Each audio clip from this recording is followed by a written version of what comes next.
What's up, and welcome to How We Roll. It is Thursday, and tonight is the start of our latest and greatest, newest campaign. We're going to be playing some Warhammer Fantasy Roleplay. So, looking forward to that. We haven't played a campaign of this. I think the only thing we've done is a couple of one-shots with this. So, super excited about that. Joining us tonight is our normal Thursday cast with one substitution. But it's a good substitution, so we're kind of happy about it. Starting off, we have joining us Nick Nat. Why don't you tell us a little bit about who and what you're going to be playing this campaign? Alrighty then. Guys, I don't know if I should be first here. I don't have the energy to be first. Just channel your inner Matt. I don't think I have one of those. Yeah, that's Good. A lot of energy. Good. You don't want one. Hi guys, I'm back, and I'm playing Odette. She is a halfling, and she is going to agitate some peoples, and also cook for them and complain about it, probably. That's it. But that's me. All right. Also joining us is Shagget, live from Burger King. The image is flipped, but I thought I'd, honor Satch with a little bit. Honor, right. You're fighting me right now. That's it. Oh, yeah, it's You're on. competing chains, burger chains. So who and what are you playing? I am playing Matthew Bain Gladshore. He's an elf. And yes, it's taken 7 frickin' years for that to happen. But he is an elf. He's actually playing an elf. It's so exciting. He's an apprentice wizard as well, but that's not exactly known yet. He's kind of he's a little secretive, a little shy about it, strangely enough. Maybe it has to do with all the ugly pockmarks all over his skin. Yeah, he does Not a have some good-looking unfortunate physical appearance problems. Yeah. Also joining us, we have Spook. And who and what are you playing this evening? Hey guys, I am the Dragon Spooker, and I play today and for the foreseeable future in Warhammer Bratilda. She is a human mercenary. All right.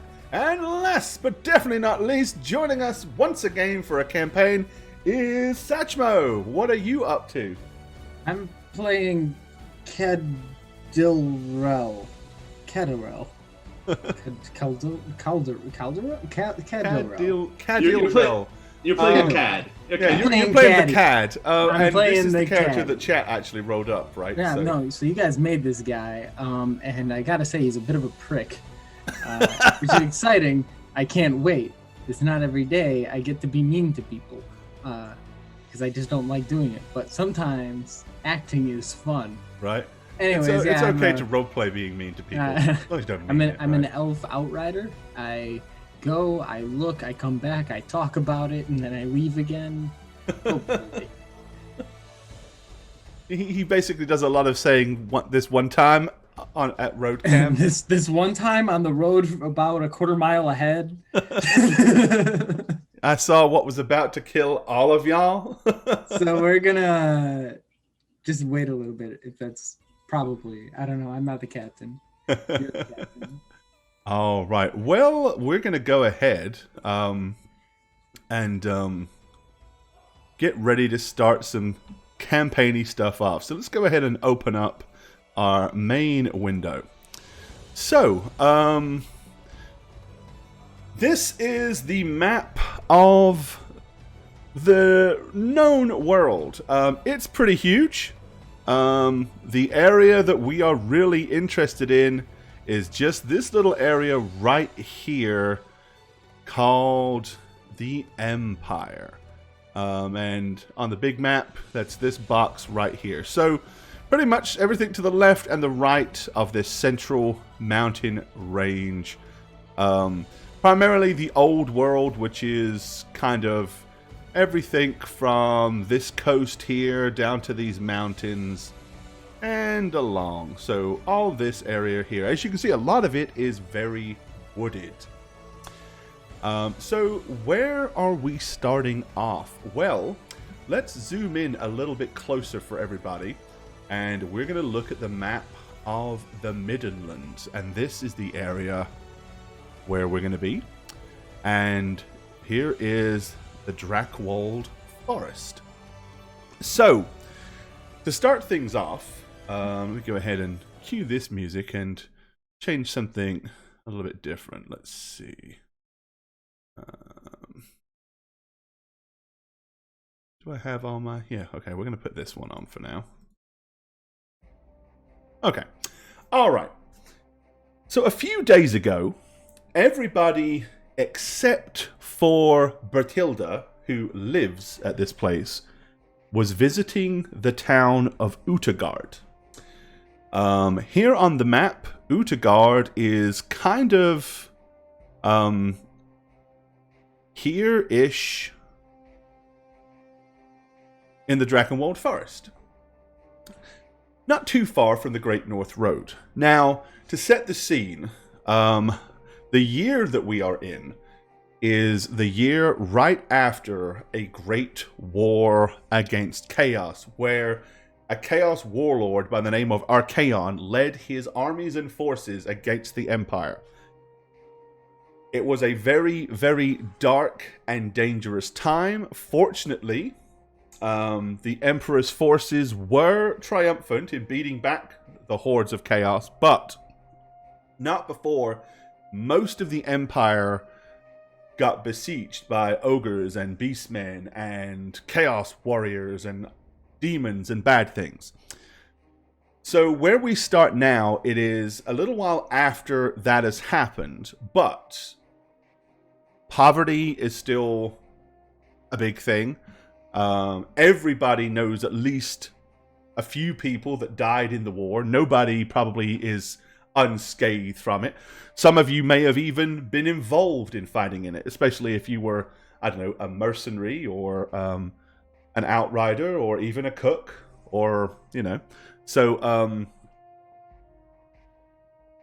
but the gist of it is there are still little pockets of chaos floating around inside the Drakenwald Forest. There are scouts and outriders that routinely notify people that beastmen have been seen. So while you were all in Utengard a few days ago, on his way to Utengard, Cadil Rel happened to notice some strange tracks. Being an outrider and being curious and nosy, he did a bit of scouting and saw a contingent of almost 200 beastmen heading eastwards in the direction of Utengard. He beat them to Utengard, let everybody know what was going on, and he reported this to Captain Gerhard Schiller, who was a 50-year-old veteran of the war, and living in Utengard, he was the captain of the guard, what's left of it. Realizing that with only about 75 people in Utengard, most of those women and children, or crippled men from the war, there was no possibility of mounting any kind of defense, so he made the decision to head northeast and get everybody to the capital city of Middenheim. It took several days. On the road, some unpleasant things happened. The priest, Father Dietrich, fell into a spiked pit trap that had been left previously. It wasn't really set up for you, but it was just off the road. While chasing a couple of kids into the woods that had broken away from the caravan, he tripped, fell into the pit, and was skewered.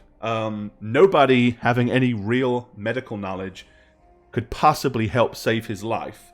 Before Father Dietrich died, however, he reached into his backpack and he pulled out a piece of cloth covering up a square item about yay big. And his dying breath, he said, "Take this from here and deliver it to the Temple of Sigmar in Middenheim. Swear to me that you would do this. It is of the utmost importance. This is an ancient and powerful religious icon." So, you're heading to Middenheim anyway, so you pretty much decided, yeah, I guess we can do that. A couple of other unpleasant things that happened on the road. Granny Mocher, who is kind of the town midwife, yeah, turns out a little bit into witchcraft. One night she tried to pull off some weird, freaky ritual in the woods, or in a field near the woods, and a bunch of wolves and all kinds of stuff came running to her aid, and you guys pretty much had to fend off the wolves, defend the caravan, and unfortunately, poor old Granny had to be put to death. So, she is no more. So that's kind of left you all a little bit somewhat scarred from the whole experience. You know, you've seen bad things, but first the priest dies, then the midwife turns out to be a witch. Not the most pleasant journey to Middenheim. However, when we start today, you will have just arrived at the gates, the huge gates to the southernmost entrance to the city of Middenheim. So we're going to go ahead and move you to the map of the city. And it's a pretty big map, but if you guys kind of scroll yourselves down to the bottom, you'll see the icon right outside those southern gates near the South Gate Ostwald district. Okay. There's no color in Warhammer. It's a miserable place. Oh, jeez. So, let me see here. Yeah, that'll work.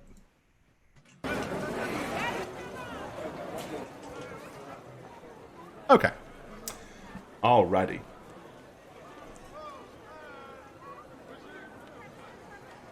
Okay, so you guys have arrived at Middenheim. As I said, you come from the village. You managed to kind of beat a large force of beastmen, which is one of the many scattering pockets of chaos forces that may still be left here. But you have made it to the walls of the city of the White Wolf. In addition to the refugees you have brought with from safety, you have with you the holy relic from the village shrine, an ancient icon which bears the likeness of Sigmar himself. Rather than see this relic fall into the hands of the beastmen, you have brought it to Middenheim with the intentions of handing it over to the Temple of Sigmar. Okay, so once you kind of get into the city, Captain Gerhard Schiller talks to the gate guards, talks to members of the watch, and they have some warehouses that they have got set up for refugees such as yourselves. So initially, you are ushered to these warehouses, which are about... I'm going to make this a little smaller. And you're kind of here. So it's down a few kind of alleys and back alleys, and this whole area, the Southgate Ostenwald district, is very kind of warehousey and mercantile, as it were. So once you get there, the warehouse themselves, there are cots, which are no more than probably about 2 feet apart. They're fairly small, just enough for each person to be able to rest at. At the foot of each of them is a small stool, and on each stool is a bowl, a spoon, a cup, and basically a washcloth. And that's about it. As a refugee, this is pretty much all you can expect. So you're each shown to a bed. Captain Gerhard has come up to you and said to you, he's very appreciative. You've done a great thing. You helped get these 75 refugees here that would have been certainly slaughtered. Shakes your hand, thanks you, and says if there's anything he can do for you in the future, let him know. Alright, what do you guys want to do from there?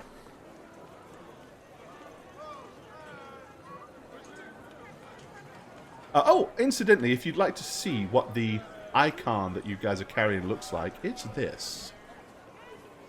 And right now you have it, so I'll make it visible for you. Okay. The frame around the edge is kind of impressive gold architecture. Very ornate, probably very valuable.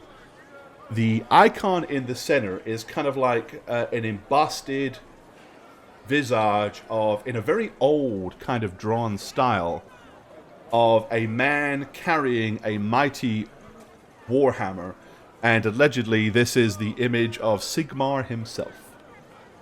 So that's kind of the big thing that's important right now. Okay. Which of us have it, actually? You tell me. Any one of you can have it. I guess logically, whoever would have been the first one to leap down the pit and try to rescue Father Dietrich. Oh, that totally would have been Bertilda. So yeah, I guess I'd have it. Okay. So yeah, you jumped down there and, like, you know, picked him up, noticing he had spikes sticking out of his chest, his legs, and all that stuff, gurgling blood. There's no way to save this guy, but he fumbles in his backpack and thrusts this. Rub some dirt in it, you'll be fine. Yeah, there you go. Yeah, he kind of just thrusts the rag covering the icon into your hands. I mean, we killed the only lady who probably could have helped you. So. She was an evil granny. Evil granny. I mean, she might could have, like... Well, I mean, his wounds put were a Band-Aid on it they or were something. so far beyond, you know, this day and age's first aid, without I prayers feel from like he on might have high. needed a little more than first aid if he had spikes sticking out of Exactly him. right. But There was no saving him. I will just put a tourniquet around your whole body. It'll be fine. Wrap you up as a mummy and hope the bleeding stops. Okay. Yeah, so you have it. I've got it. All right. I think we need to take this here idol over over to the temple. Where's that then? That way. So the city of Middenheim, it's absolutely colossal. You know, here's the kind of general gist of the scope of the thing. It is humongous. Traveling from one side to the other, it's, you know, takes a few hours. It's not a thing that you just, you know, stroll down the street and boom, you're there. So, yeah, up to you, really. But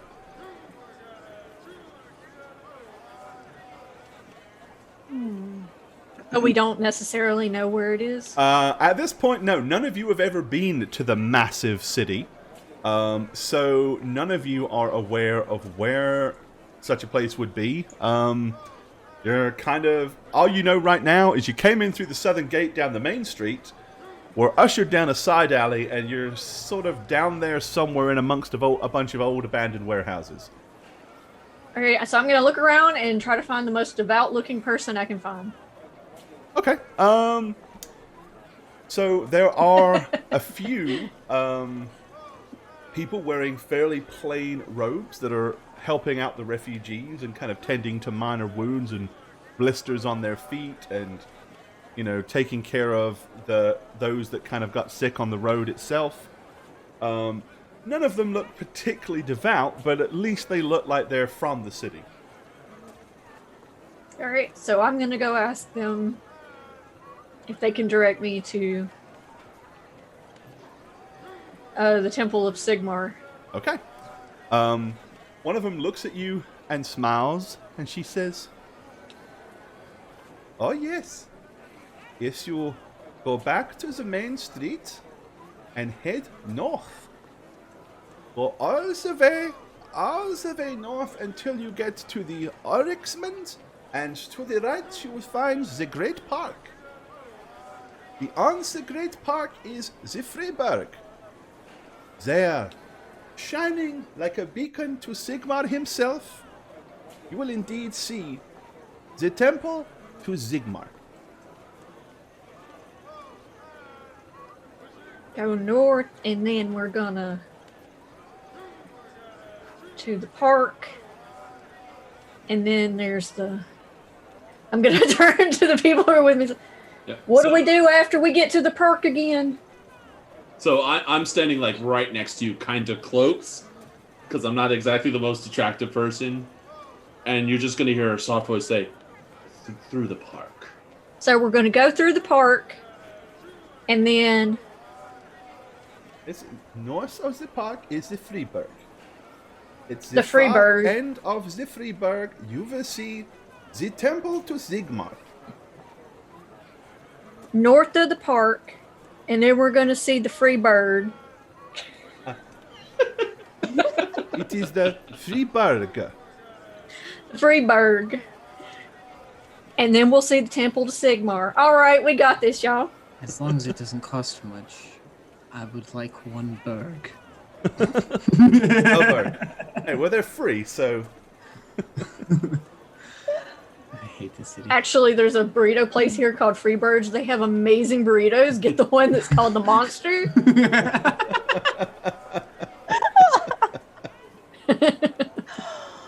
Oh, even in medieval Germany, they like Mexican food.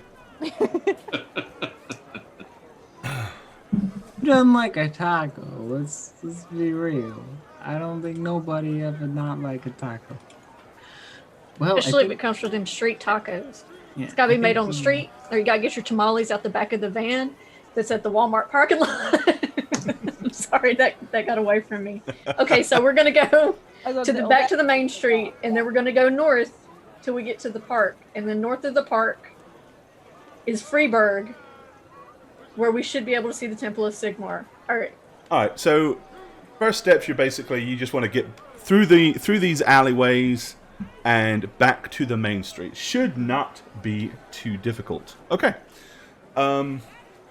Everybody going along? yes. Yeah, the whole time I'm just overwhelmed with the amount of chaos in this supposedly orderly thing. I thought we just killed chaos. But Oh yeah, this is a mess. Yeah, Okay, I'm just following Bert, using her as like an ambulance in traffic, Right, there you go. to avoid people. So, Like, Cadiel Rel, you are the only person that actually has a horse, which, in this day and age, especially as it is a decent riding horse, kind of makes you somewhat wealthy compared to everybody else. The value of a horse is pretty significant. So you're suggesting I stick to the main roads? So, I guess the question is, are you taking the horse with you, or do you want to see if they will put the horse up here and keep it safe for you? In a warehouse district, I suppose there's probably... Well, no, we can find you a stable, though, and I can tell you if they're good stable hands, because my pawpaw taught me. You're just really leaning into this, huh? my papa, I love it. My paw daddy and my pawpaw, when I was growing up on the farm, you got to get you good people takes good care of your horse, because... Well, here's the thing. With chivalry, there comes the counter-chivalry. People are going to move out of the way of a horse. Let's go get this thing to the place it belongs. The horse or the icon? The icon. I'm riding the horse. All right. All right, so you want to ride the horse there. Okay. You're going to clip-clop your way. All right. Yeah, ain't nobody getting in the way of this beast. All right, well, as you kind of make And if your they way do, that's down their the fault. narrow, winding streets that you're on, the only building between you and the main street that seems to have any real interest or stand out at all is a Stable. small establishment with all kinds of weird objects and a very strange mishmash of things in the front window. And it is the sign above the door, which is... It's intact, but it's very old. The paint is peeling off, and you can just about read it. It's called Fandelier's Pawnbroker. As you kind of get to it, you can see a old man with like a low set of spectacles on his nose, like peering out through a little patch of the glass that he has obviously polished the dirt off with his hand. So the window itself is pretty dirty, clearly from the inside. But there's a small area where you can see these horn-rimmed glasses and this big white fluffy mustache like peering out through the circle that's been cleaned. As you kind of get level with it, he disappears and the door opens abruptly and you hear a small bell like ding ling ling ling ling. And he leans out the door and looks at you and he goes, that is a mighty fine horse you has there. You must be someone of significant wealth, yes? Why don't you come in and peruse my wares? Did I hear something? I don't think I did. Down here! Hold on, let me blink long enough for you to die. Right. As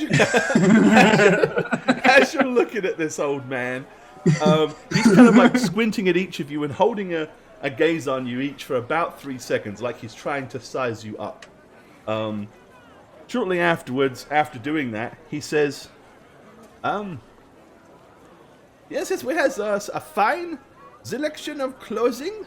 I has some brand new fine cutlery and some very good pots for making the stew, yes. Has a selection of fine dueling weapons, possibly even a couple of dueling pistols, I think. Well, why don't you come on in? Oh no, and I'm going to spur my horse. Just a little bit. I'm losing control of this thing. Oh no, it's terrible. I can't. Oh, and I'm just gonna plow forward. So you kind of plow forward. I've been to New York. So he, Reroll kind of like bolts a little bit ahead of you guys. You see the disappointed, like, and he's like, when he realizes, oh, there's still 3 of them here. And he's like, clearly does not know a good deals when he sees one, yes? Why don't you come on inside and take a look? I promise I do not bite. Oh, Meanwhile, down the road, you all see me going. We can barely hear you, Nat. Oh, yeah? How's this better? That's better. Yes. Yep. Yes. All right. Odette will just kind of look at him and be like, we're on a mission. we are on a journey to the Temple of Commandments.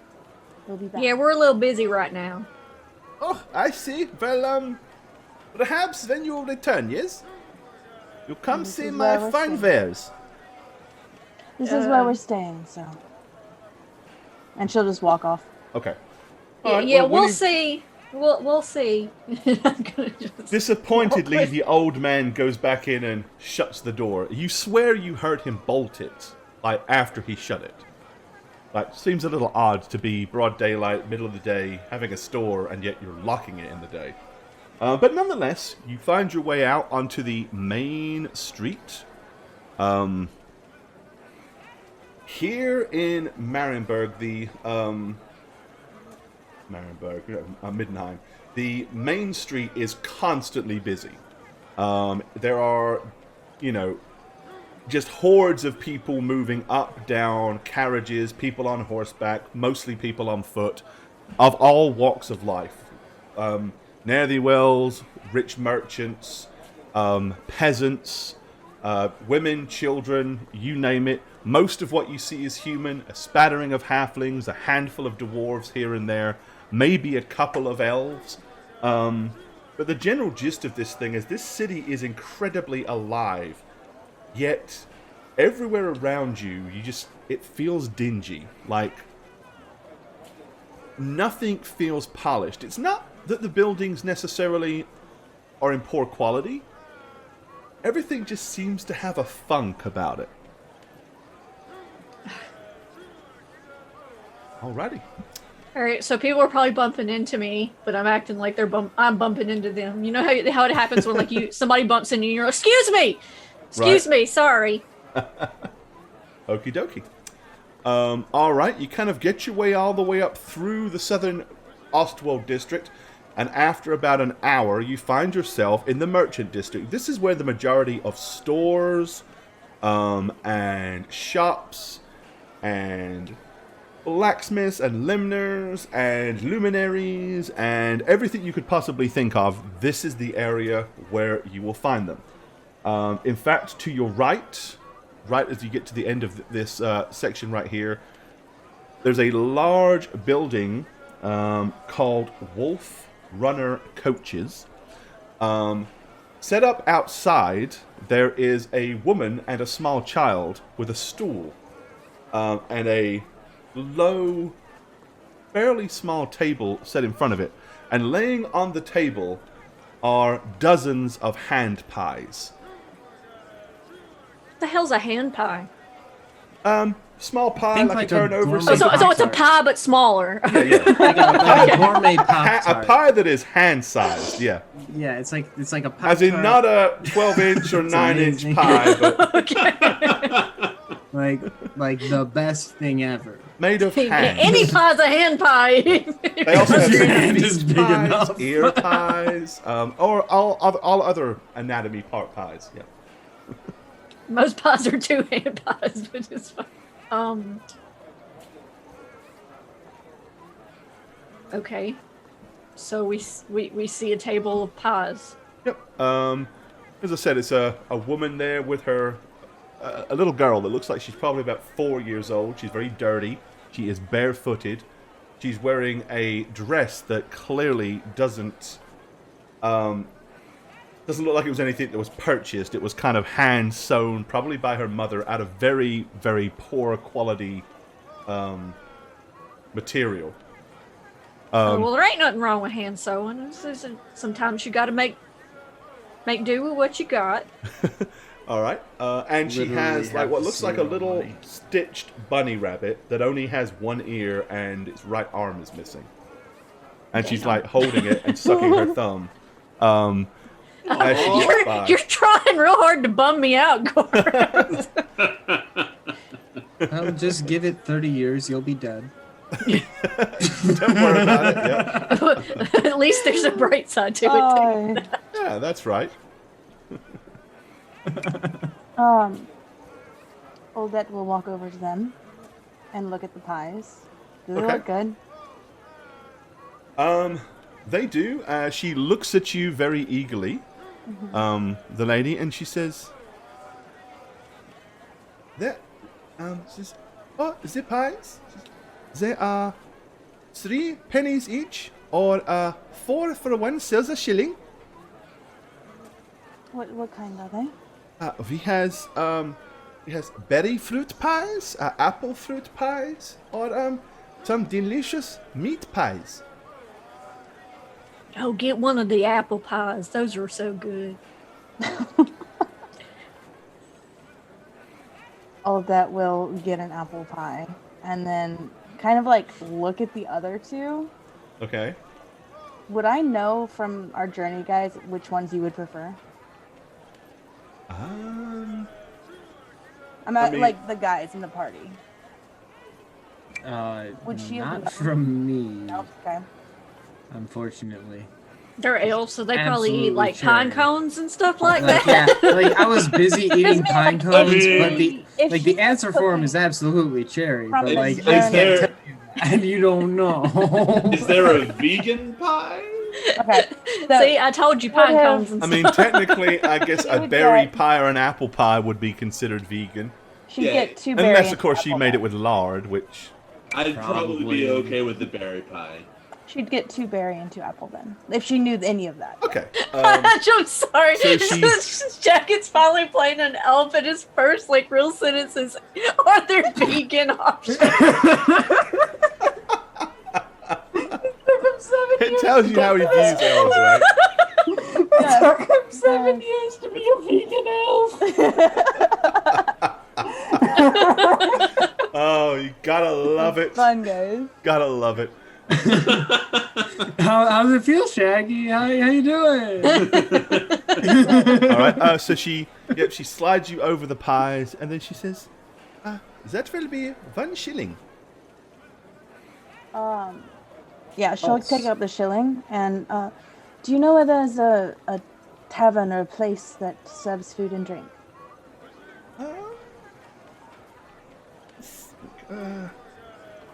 Close by? Yeah, somewhere in the city.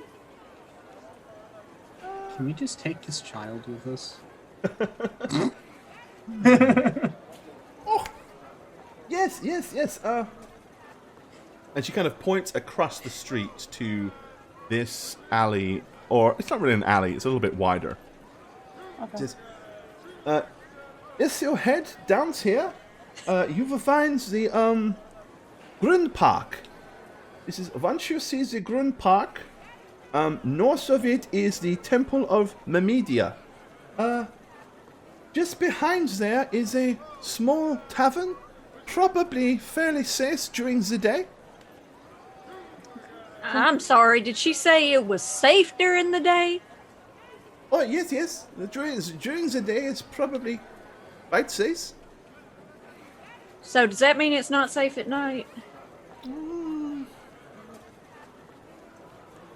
Some of these places can be a little bit rambunctious during the evening. Resub high. What, Bander? It's What's up, man? it's still early. Kevin in the Dog, morning. thank you for the resub. 24 months, take your pants off, hit the hype. It's still early in the morning in Middenheim, right? Well, by the time you've gotten to here, it's kind of mid to late morning. So yeah, you still got plenty of daylight. I'm gonna look at the halfling and just say, it's a little early for drinks, wouldn't you say? I'm gonna smile at the lady and be like, "Thank you for your help." And walk off. Not at all. I hope you enjoy the pies. Yes, I'm sure they'll. We are here every day. If you enjoy them, come back and see us tomorrow, yes? Certainly. Okay. She'll hand an apple pie off to Berthilda as she walks by. Oh my goodness, I love these. I'm gonna start eating it as And I'm then she'll hand off a berry and another apple as we get to the other guys, as you guys pass her. All right. Okay. Well, a decent snack as you stroll down the street. Once you get to about here, on the right-hand side is a fairly tall two-story building that's a kind of very long and narrow, strange-looking building. It has a very official-looking sign outside of it, which proclaims it to be the Merchants Guild. You up a little bit. Here we are. Alrighty. Beyond that, you kind of get to the center of town. It's almost noon at this point. Directly in front of you is kind of like the dividing line between the Merchants District and the Ulrichsmund. There is a statue, a memorial, and it is known as the Black Plague Memorial. Oh, that's something we want to remember.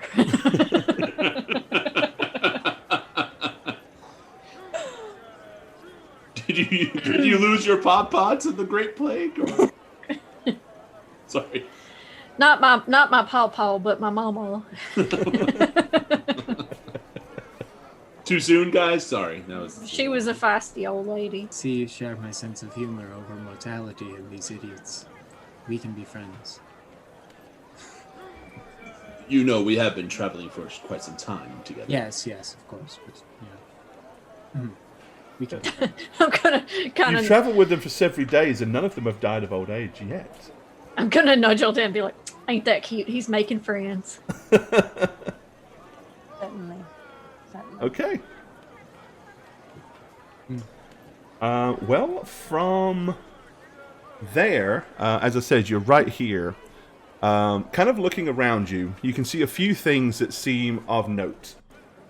Catty-cornered across to the northeast, this building right here is a huge building. This is also a temple, but this is the Temple of Ulrich. God, there's so many temples. Oh yeah, there absolutely is. Now, the Temple of Ulrich is outside of it. Looks more like a military compound. There are knights dressed in finery with huge big plumes and shining armor, going through drills and stuff like that. Ulrich is Ulrich is known as the White Wolf. The city, Middenheim, city of the White Wolf, primarily the main religion here kind of is Ulrich. But Sigmar is kind of like the global religion for the whole empire. So it's not uncommon to find a region that maybe worships another deity, but there's always going to be somebody that erects a temple to Sigmar. So, you know. I'm just gonna kind of stop and look at them prancing around out there with their. All right. Yeah, I mean, They're from so from this cool. distance, what draws you to it is the constant ringing and clashing of metal as they go through their drills. At the far end, you catch the only glimpse of any kind of greenery that you've seen. You can make out all the way down the end of the street some trees and what appears to be some grass. Is that significant to us in some way? Oh, park. We're looking for park. Yeah, as Bert Ulrich von Liechtenstein! as Bert is like admiring the sounds of combat and mail and armor, I'm just gonna kind of push her shoulder in front of me and be like, "Let's go." All right. Okay. Oh, right. We're looking for the park. Okay. Yep. Looks like you it's make that it way. past the temple to Ulrich, and there in front of you is indeed the Great Park. The Great Park is made up of beautiful garden areas that are still somewhat pretty luscious. There is a large ornamental and well-maintained pond. There's kind of an amphitheater near the center. And other than that, there's lots of kind of large open areas. There's even a large tent set up where a lot of people seem to be gathering. You can hear music ringing from the tent, tons and tons of tables outside, and there seems to be a lot of drinking going on. Oh, hell yeah. It's like a beer garden, basically, going on there. Yeah, you can hear.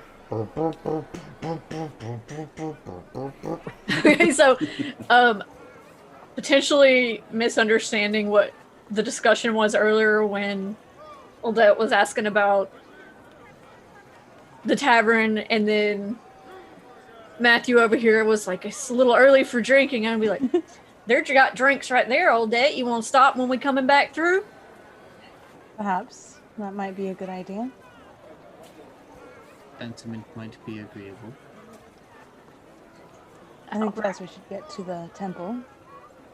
I don't like. But I hear I'm a mean drunk. You're a alright, mean most people drunk. are. You mean you meaner? So you'll be the same. Oh, just less qualified.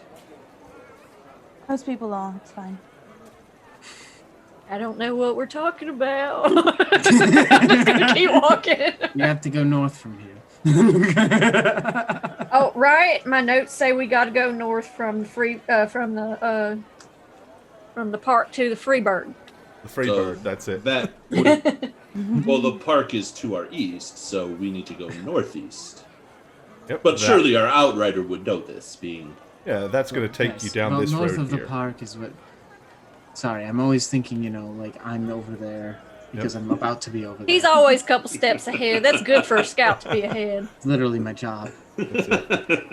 All right. I well, get that yours is to be a persnickety asshole sometimes, but you know. So the first thing you notice, north of the park, everything suddenly gets a lot cleaner and neater and tidier and bigger and finer. And indeed, directly north of here, you can see a massive, glorious palace, which would be the palace to the marshal and ruler of the city itself. There are tons and tons of multi-story, large, lavish houses situated in and around the palace, and you suddenly have noticed a large increase in the number of town guards that you have seen. There now, whereas before you saw one here and there, now there's a few of them on every corner. I don't suppose anyone would mind if I went and reported what had happened over in that direction where everything is very nice. I don't think they would care much. But I mean, I could if you try. fancy to do so. I mean, yes, it's a very interesting piece of cloth, but okay, fine. I'll stick with the group. Which one of you is from Altdorf? Oh, yeah, that's me. Okay. So one of the things you'd know, coming from Altdorf boasts the largest temple to Sigmar in the world. That's one of the claims to fame. However, you do recall that Middenheim boasts the second largest temple to Sigmar in the world. And So what knowing I'm the hearing kind is of, I'm better. yeah, that's right. Your temple is bigger and better. That makes me better. But knowing what that temple looks like. Yeah. Naria, thanks for the resub. 45 months. Take your pants off. Hit the high. Thank you. All right. Yeah, knowing what one of those temples generally looks like, your eyes are pretty much kind of drawn across the rooftops of all the buildings to the northeast, to the far end of it, to this That building spire, yeah. here, which towers above all the other tall buildings with its humongous, pristine spires. You've seen this type of building before. You know a temple to Sigmar when you see one. Coming from Altdorf, and that would definitely be one. It's also because I'm up high and I'm on a horse, but I Yeah. can see it better than all of you. So we want to go that way. All right. Which direction? How do you want to? Seeing where it is, I mean, obviously the direction is easy enough. Which way do you want to go to get there? Well, seeing a wide road that goes really close to all of the very niceness, that's probably the heading I would take and All try right. and Yeah, lead so you everyone kind down of want to take the main road there. road up here. Not yeah. gonna wind through this or anything because that's just a bunch of noise from a bunch of little bugs who just. Yeah, I'm just gonna go north. Okay. All right. Once you get to here, something stands out to all of you. The building to your immediate right. This is called the Scholars. It is a very large inn, as well as offering a variety of food and drink. You can hear a lot of conversation coming from it, but it's not typical inn-type conversation. It's not idle rabble. It's not laughter. It's not merriment. It is deep discussion. It's Starbucks. It's like everybody in there. There's like, as you kind of go past, you can see these large, clean glass windows, and there are groups of people, well dressed, either wearing robes or in some kind of theological garb, all sitting around tables, having very intense discussions and lots of hand movements, and generally speaking, really going to town from a academic standpoint. So this is my place to kind of shine. So Matthew Bain is going to be looking at him, and he's going to say more to himself than everyone else, but you guys can hear him. This is the kind of place I like, although not so big on the religious aspect. Now, where was Matthew Bain from? He is from the beautiful and illustrious shithole called Marienburg. Okay, so you're from the city of Marienburg. Okay. Yeah. Give me a give me a roll for Common Knowledge Empire. Or, actually, seeing as this is you, let's see.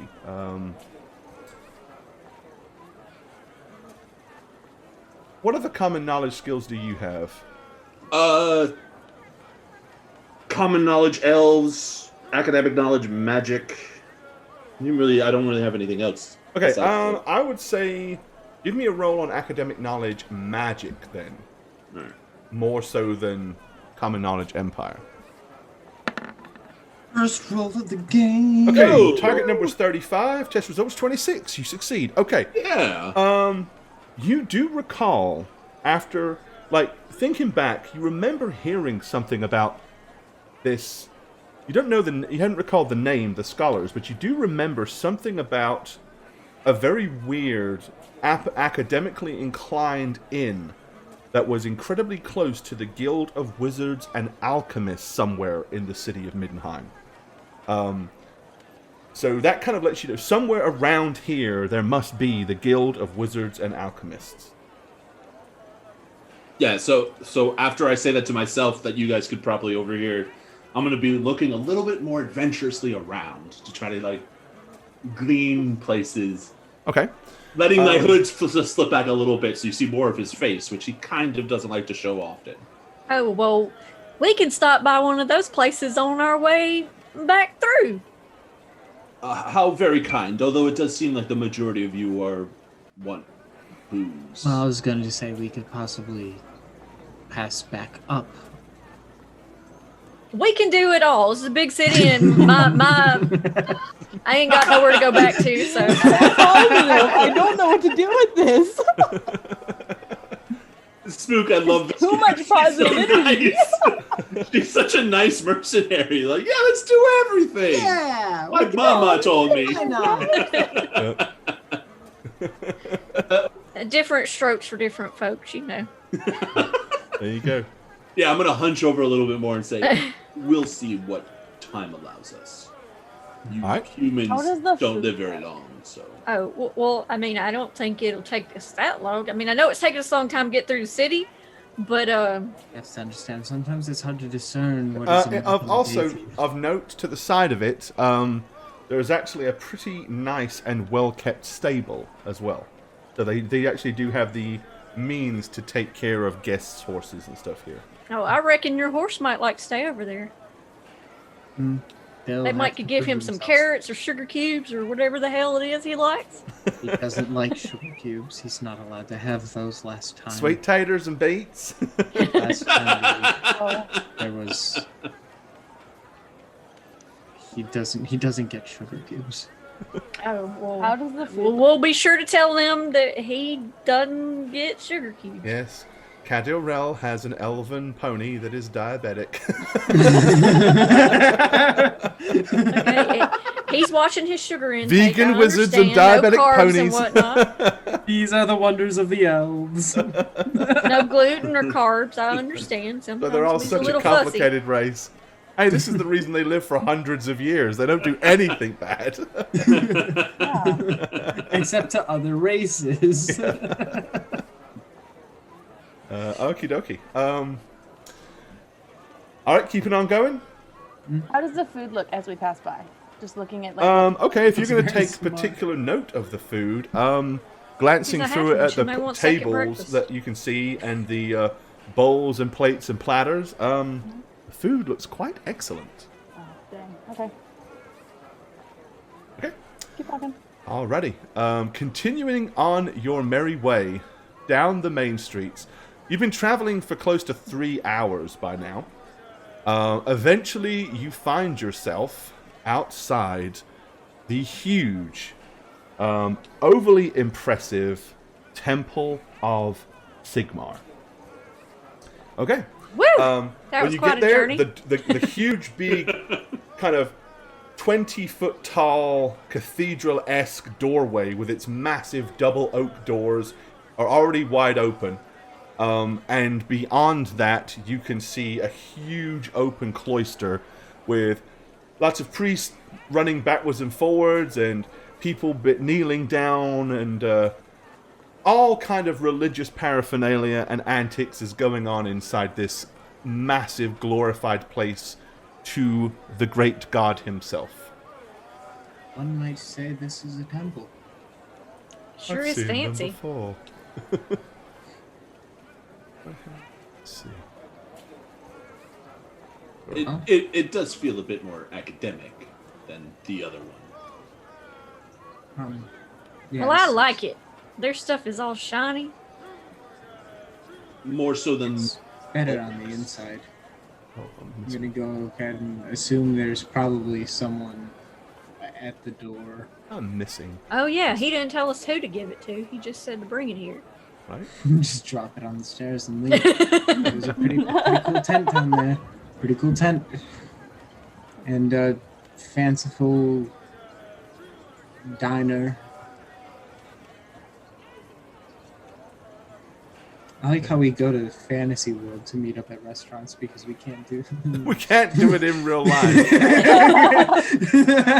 to a fancy food place.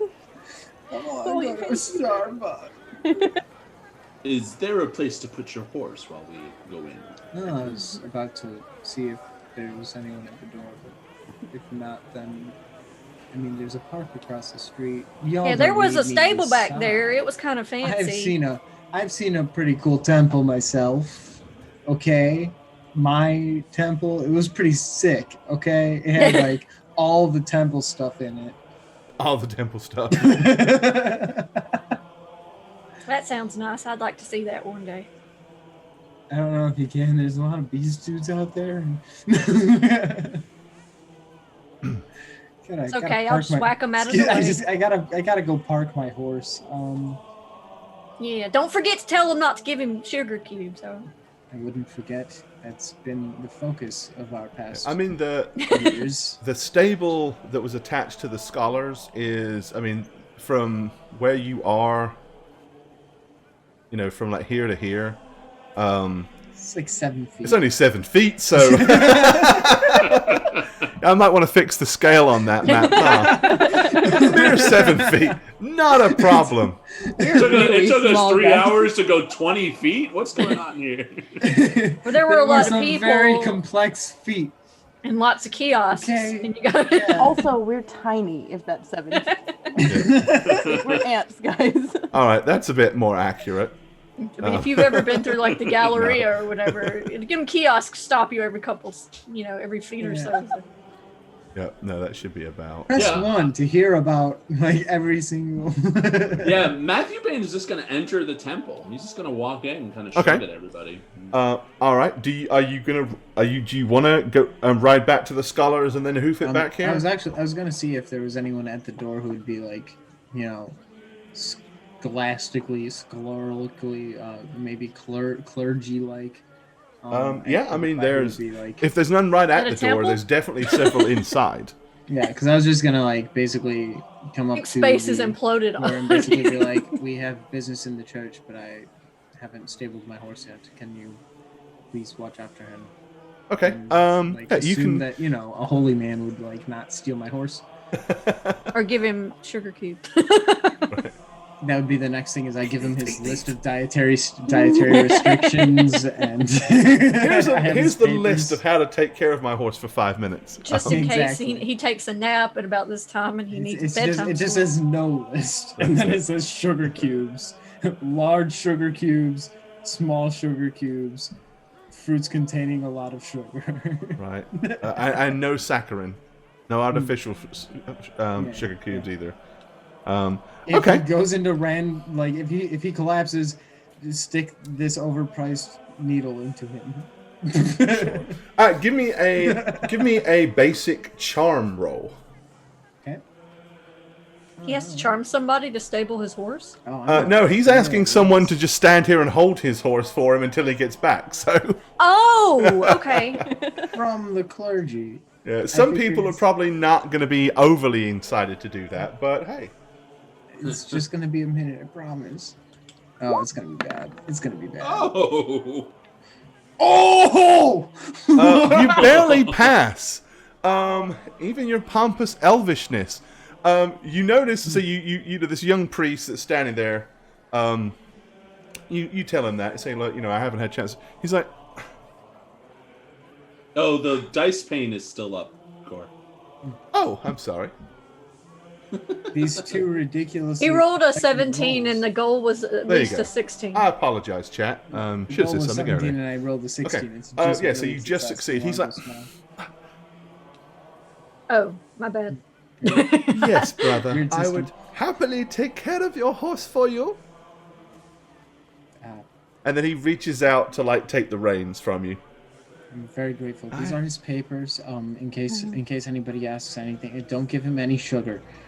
Okay, he looks at you and he says, I will give him nothing. That's actually Nothing. that's actually ideal in a weird way. You are a strange man, but I appreciate you. Okay, yeah, I mean, it's clear that he is doing this purely because he feels obligated to do it because he's a priest and he's supposed to be nice to people. He obviously doesn't want to do it. Do I know any specifically, like, do I know any churchly?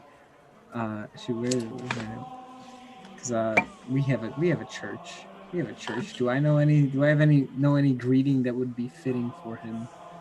Peace be with you. Yeah, something along those lines. Like, You as have a- Reese's like, Pieces thank with him. Sigma. Some kind of Sigmarian greeting. Because I'd like to throw that. Yeah, I at mean, him. you can basically say, "May the blessings of Sigmar be upon you."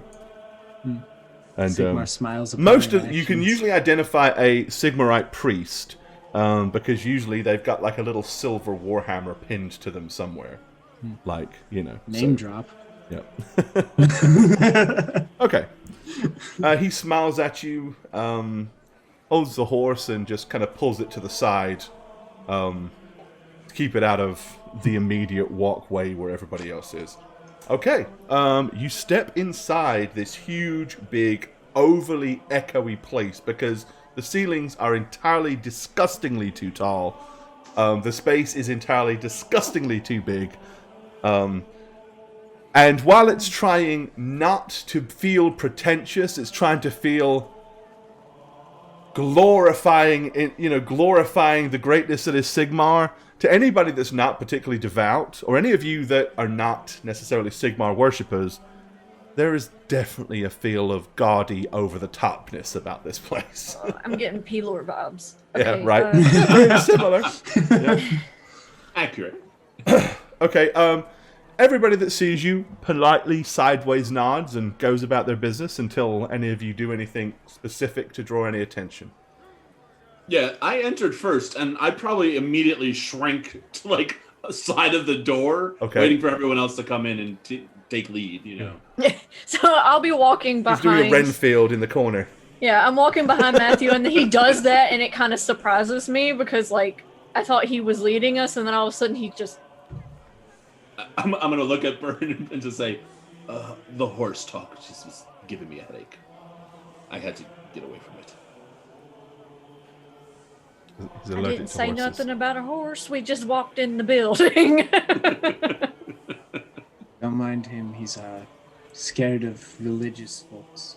Well, that's good. Oh. Grab someone while they're discussing being in the corner over there. Okay.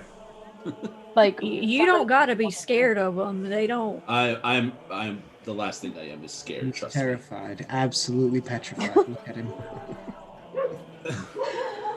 All right. So what is Aldet You're gonna doing? bump him. She's gonna try and grab somebody who looks like they live here or work here or Okay. So Or you're help. basically the first priest you see. priesty person. Okay.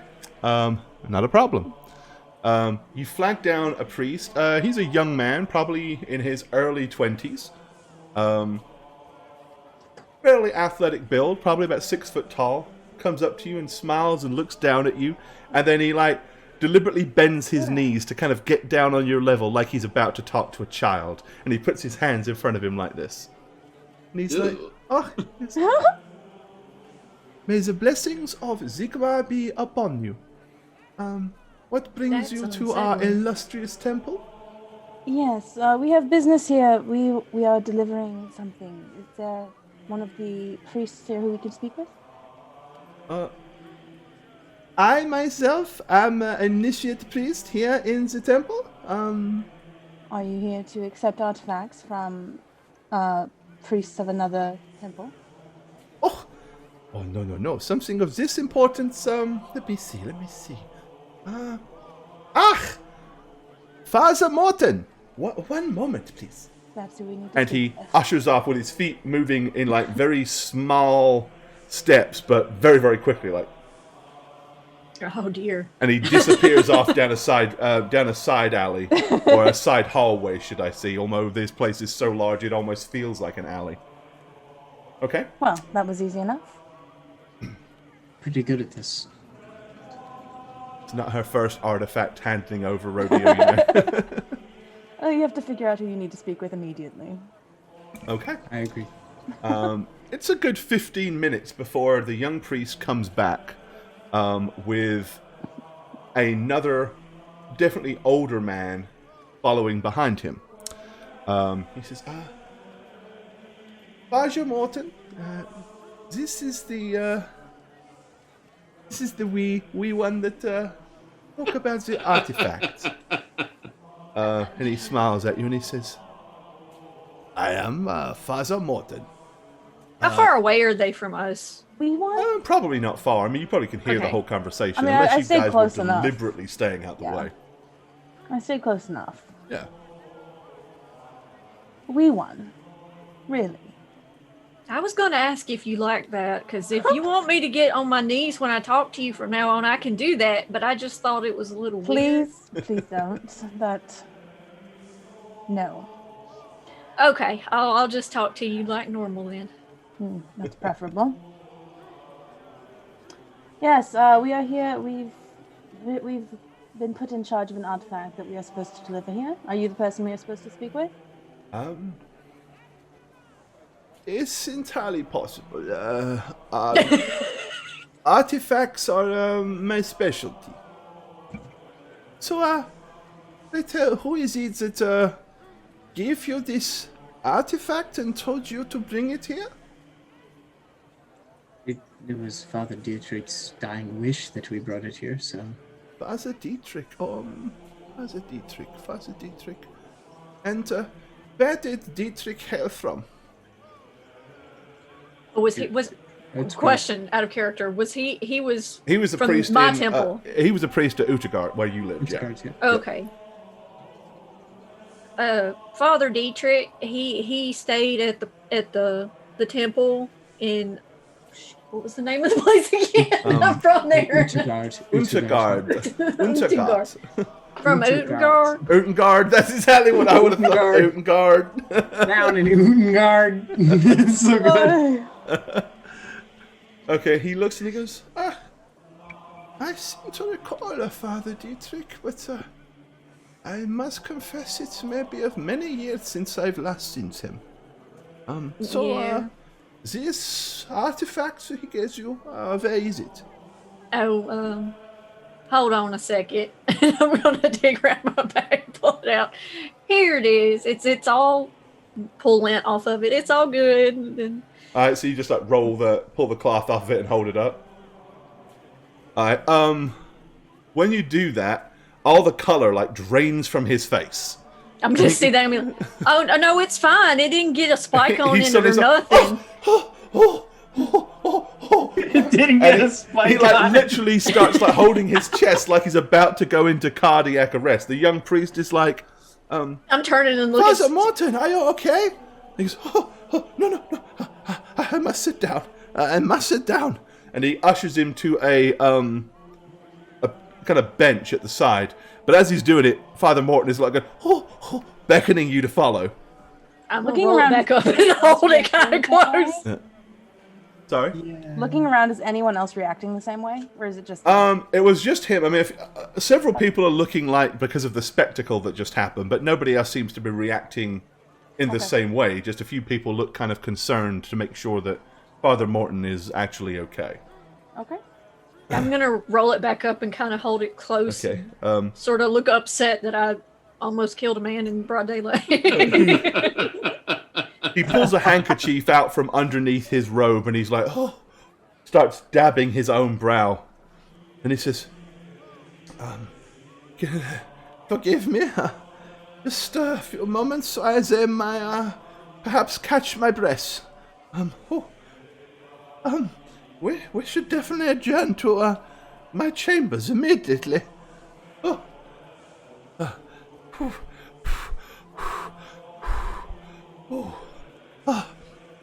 oh dear. Is you would be so kind, he says as he tries to recompose himself, as to follow me. All right. Do we need to water him? And he kind of like leans on the young priest to escort him as he kind of goes back down the side hallway that the young priest disappeared down to fetch him. As he does so, he's constantly looking over his shoulder to make sure that you're following and you're right there. And he seems to be overly anxiously, oh, keep up.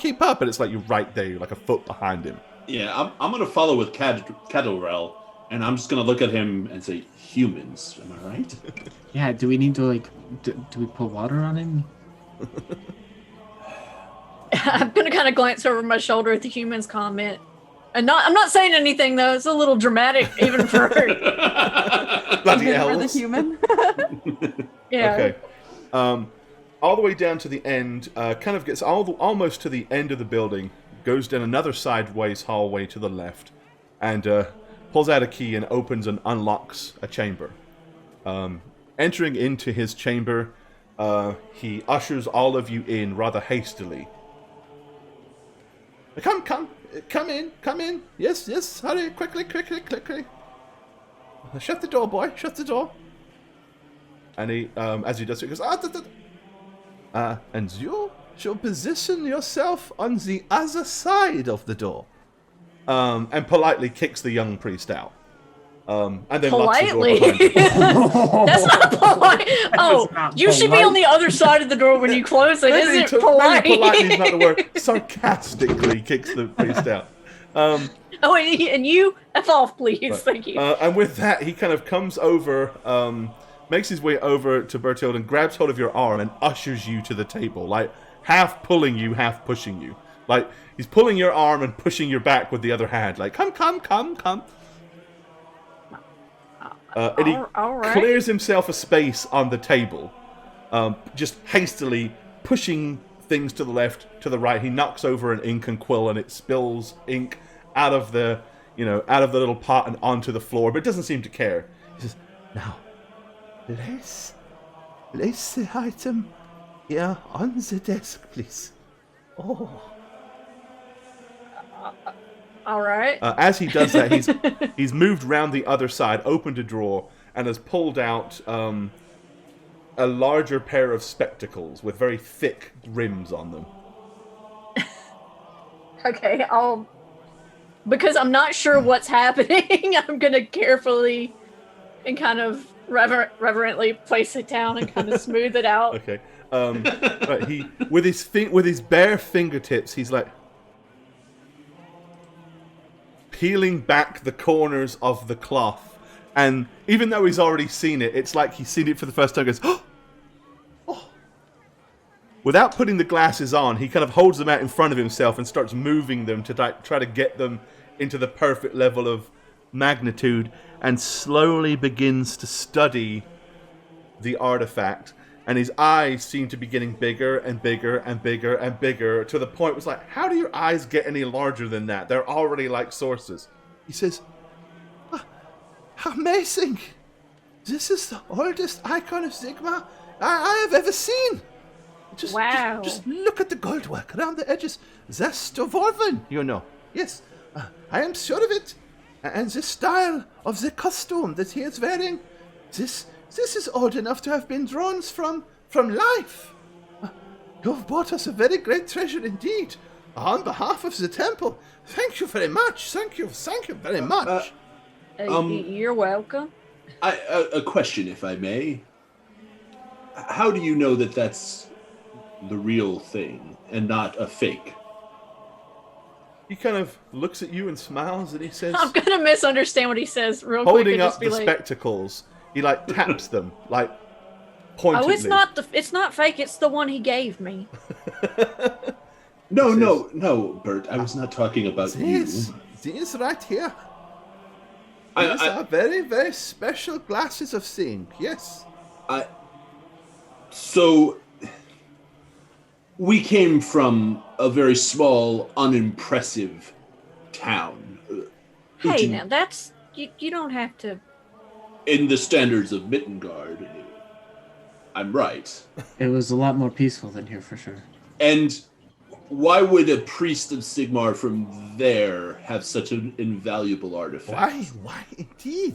Why indeed? This is a great question. One that I wish Father Dietrich was here to answer for us. Yes. Does perhaps any of you has any idea where Father Dietrich acquired such a holy relic? Why it was in Father Dietrich's possession at all? It could be we could take a look. You might not live long enough to get the answer.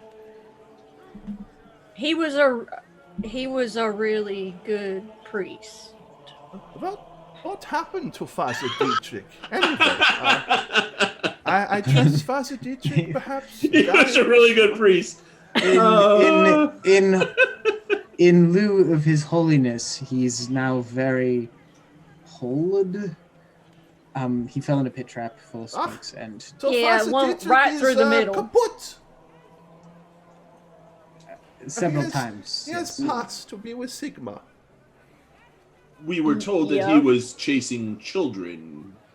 His I'm gonna turn and look at Matthew. I He says, often do myself. No, "I'm sorry, what? What is happening?" That's what he was doing. yeah, You're gonna come on basically, and push he was chasing Odette behind children me. into the yeah, basically what had happened was that your trade, your refugee caravan had stopped. Odette was cooking for everybody. Kids were playing, and a couple of them wandered off of the path into the woods. Seeing them wander, he ran off there. Children, come back, and then you heard like a sort of sound, and that's where he fell into the Oh, pit trap. that's just an awful story, Clark. That's what happened. That's what happened. That's what happened. That's how. That's why poor I said Father it out. Dietrich met his demise on the road. He fell into an old hunter's pit that hadn't been uncovered. Oh my And god! I that's a thought it thing was for something kids. way cooler than that. No, it was a pretty meaningless and trivial death, artificially and very conveniently architected to make sure that you ended up with the artifact. But hey. Jeez. Wait, that's how this game works? Curious. So Are we telling a story? sort of, yeah. Oh, wait. I thought I was You just want running to tell a it. story? You But yes, make it up. Matthew Bain absolutely phrases it horribly for this situation, so he does say he's chasing children. And doesn't Okay. seem to see the problem, but yeah. Gotcha. He says, I see. It's a shame, a great shame, that we did not know how he came by this glorious holy relic. Oh, yes. But of course, this is something that you have done, a great service. Well, one moment. And he goes up to the door and unlocks it, and leans it out. He goes, looks up and down the hall. He goes, "Oh! Father Damien, come quick!" And you see the torso and the head of the young priest lean across the, you see him lean in and whisper to him. Lots of hand movements, and you see him like, and he kind of looks strange. He goes, go, shoot. And he goes, yes, but of course, may I offer you some refreshments while you're here? Are any of you sick? Do you need tending to? Do you have any wounds? Well, my horse has this thing with sugar. Horse? Let's see.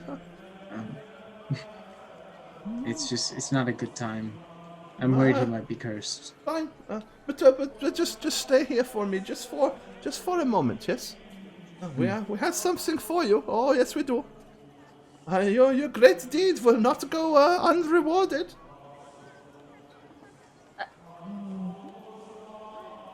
As he's talking, he's still constantly examining And he begins to start to talk to himself like, oh, never seen the like. Oh, Zelf is so impressed. Oh, yes, indeed. Oh, this is definitely dwarvish. Yes, definitely. Oh, and look at the detail and the carvings. Oh. Eventually, Father Damien, the young priest, comes back and walks in and hands him a bag. The bag is decidedly chinky and coiny shaped. As he hands it, and he goes, for your troubles. And he reaches in and begins to pull out gold coins and counts out. He goes, it's 25 there, 25 for you, 25 for you, and 25 for you. Here, with our compliments and our gratitude, this is for you. And he hands each of you 25 gold crowns, which is a pretty significant sum of money in the Warhammer world. You could buy a quarter of a horse for that. And then he also opens a drawer and pulls out 4 little silver hammer pendants and hands one of those to each of you. He says, and take this with our blessing. You are definitely friends of this Sigmar religion and us, the Temple of Sigmar here in Middenheim. They're worth about 5 gold pieces. I'd recommend you not sell them. Probably best if you keep them yourself, because, but it's each to their own. The ring is Bupkis Lone Star. I got it out of a Cracker Jack box. Alright, so yeah, each of you's got 25 gold crowns and a silver hammer brooch of Sigmar. Typically the same sort of thing is worn by the priests of the temple, and it's more devout followers. But it's up to you if you want to wear it, if you want to pocket it, if you want to flog it. Hey, you know a pawn shop! Alright, I got confused in that sentence because you want to flog it. When I heard flog, I heard vlog, and I'm like, I heard if you want to flog it, you know a porn shop, and I was like, wait, what? I heard when you want to vlog it, you have a porn shop, and I was like, okay. Alrighty. After that, he eagerly thanks each of you again, but now seems to be rather in a hurry to get you out of the door. Oh, okay. And of course, without the... before he leaves, he wraps it back up, opens a drawer, in the center drawer in his desk, puts it in, closes it, and then locks the drawer itself. Checks it to make sure it is solidly locked. And just says, come, back to the main cloister. Locks the door behind him and ushers you down the hallway and to the right down the other hallway and back into the main cloister itself. Are you sure that you don't wish for refreshments before you leave? We had hen pies earlier. I see.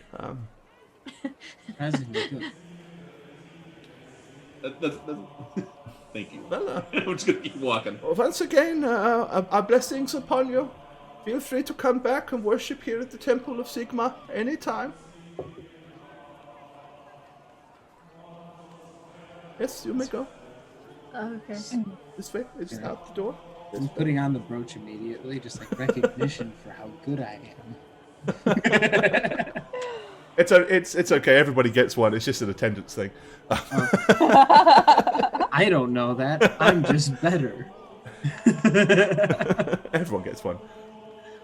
If you do anything for the whether you come in first, second, third, or last, you get one. You know, make you feel good.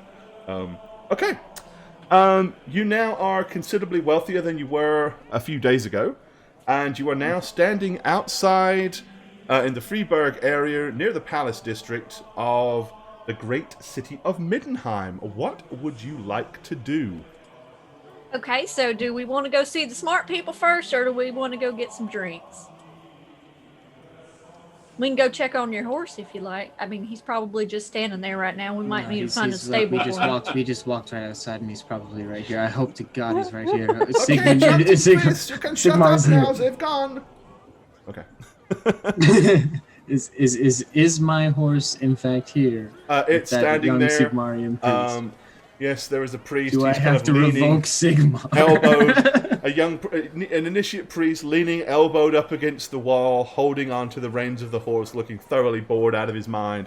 As soon as you walk out, he's like, pulls himself together, and he goes, Largely because I don't have any smaller change, but also because I want to flash the Sigmarian like brooch as much as possible. I'm going to dig around in my little coin purse, just kind of flashing it a little bit, like, yep, I'm cool now, and you love me. I'm gonna go ahead and just give him one of my gold crowns.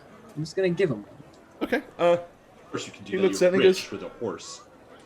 oh, may the blessings of Sigmar be upon you.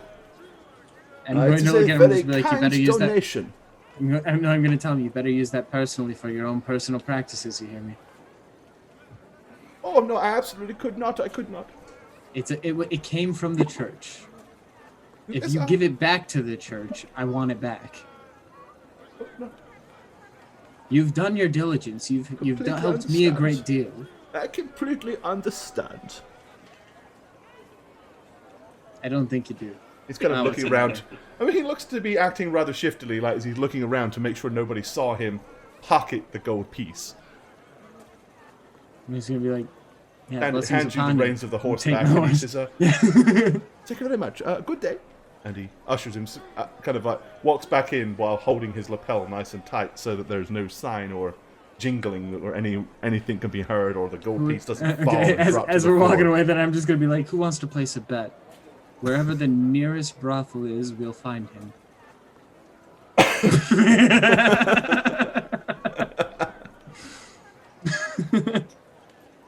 Alright, where do you want to go? The city is at your disposal.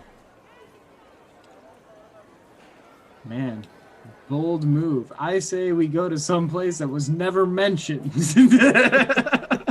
Gore's gonna love it. Pick a place at random. We're going This there. building right Map. here, the one that's kind of triangle-y shaped. Yeah, I'm gonna look at Aldette and say, why don't you lead the way? You want me to lead? I thought you wanted to go talk to the people at the one location. But you mentioned drinking first, so let's I was follow. more looking for a way to get us out of the warehouses. I was going to see if they needed a cook. So that's the best place to get information on what I can do. You want to cook for people. No, I don't want to cook for people. I've been cooking for people for days. I know. I was thinking it would be the best way to get us out of the warehouse district so that we could have a place to stay. You have an oddly patient way of dealing with impatience. Thank you, You're I welcome. think. So the park or the tavern? Wherever we can get the most information, I suppose. I'm seeking information on the city. We are new here, so... We're not going to learn about the city in some stuffy room with a bunch of acolytes of knowledge and I know one thing a whole lot. We're going to learn it from a bunch of libel lips spilling beer. Well, I mean, if they are scholars, then they know stuff. I mean, that's how That's it what I'm works. saying They is, know yes, things. they know things, but what are they going to know? We're going It- to learn a whole lot of specific information about hangnails. That's That's- oddly specific. And Exactly. and absolutely not what academics do. But regardless, this seems to only be an interest of mine. So let's go where the party would be more interested. To a tavern or a park. That's fine. You know where. You know that where you at least know of. You've seen one inn that does serve food and drink. You know where the park is that does have a beer garden.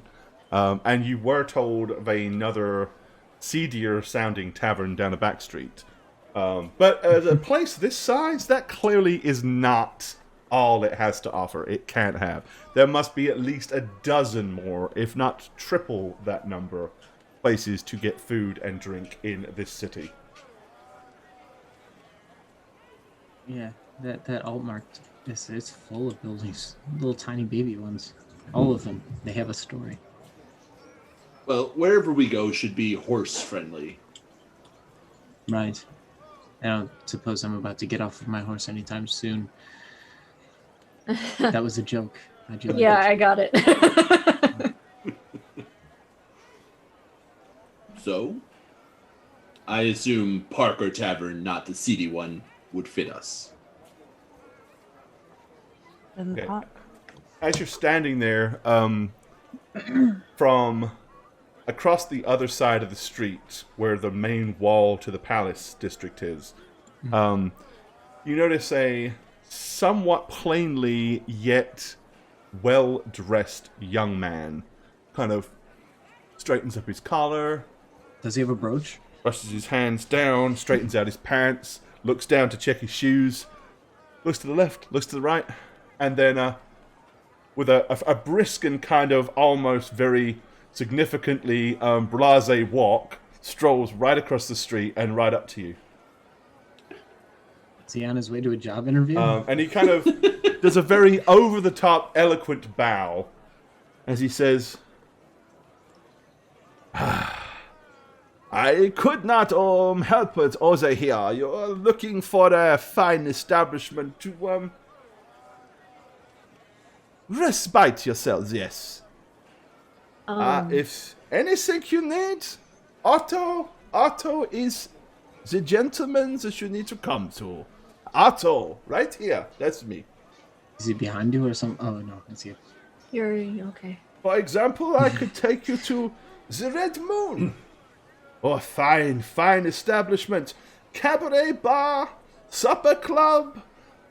Very popular with the wealthiest inhabitants of the Freiburg area. Why don't we all just go camp outside of the city? I mean, I might be okay with that. It's a little crowded in here. What? You're clearly not local and you're here in the city of Middenheim. Are you crazy? All the things that you could see and do here in this fine, fine city. The city of the White Wolf. Yes, but all at once. It's quite a lot to bear. But you must have... You look very... You've traveled, yes? No. Go, let me trust in Otto. I'll take you to this fine, fine establishment. The Red Moon does never disappoint. Fine vines, delicious foods, some of the liveliest cabaret you'll see. If you like the ladies, yes, very saucy. That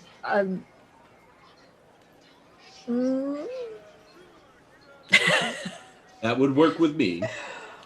Are you sure? Because they Very don't sound like they luxurious. might have It scholars has there. beautiful red velvet drapes, fringed with gold thread, most luxurious. The floors are spread with soft rugs for you to walk on. Skins of exotic animals. Red candles casting an intimate light. Please I tell mean, me more. Upstairs is a small casino for gambling if you like to wagers. Yes, if you like to do wagers. What else can you tell me about this establishment? What else do you wish to know? Everything. Well, it is Eva Dietrich. She runs the establishment. Dietrich? Eva Dietrich. She Oh, has been yes, there we'd very like to long. go there. Yes, let's go there now. She Let's. is an old gossip, knows many things about the city. Is that a household name, Dietrich? Dietrich is a very common name here in the Empire, yes? Damn it. I'm sorry, can you guys hear that in the background? Do I need to. No. That sound? That Hear a little bit. Horrible It's not sound. that No, bad. it's fine. It's fine. We're okay. Well, my one plan was to have him keep talking until he eventually ails, but he seems. I don't think I have that kind of time. Tell you what, Otto, would you like to join us at the beer tent in the Great Park? Beer tents. This is mostly Svill. Only foods you can get there is schnitzel and wurst. Doesn't sound bad. But at the Red Moon, there has much finer beverages, especially for elven palates. Yes, they have elven wine. None of this stuff that this us uncouth humans likes to drink. No, always wanted to try something elven much food. finer. How much money do you get for bringing us to this place? Oh, sir, So you're indentured. okay. You has got the Otto by the tail. I am given 3 shillings for 3 pennies for each person I bring through the door. So if we so go we there- don't have to buy something, but if we go through the door, you can get paid. As long as you enter the establishment, Otto gets paid. I don't see a reason we couldn't do that for this gentleman here. We could Just just out of walk curiosity, through the door. Otto, how much is a new, not nice, but just like maybe a hand-me-down shirt? How much would that cost you in the city here? You want to hand me down? Well, The here's the thing. shirts.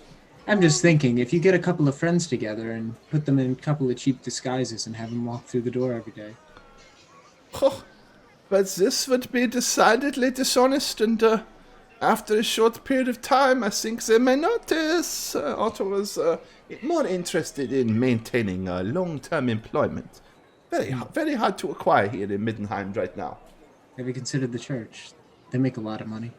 So, yes, but very too much restrictions for Otto.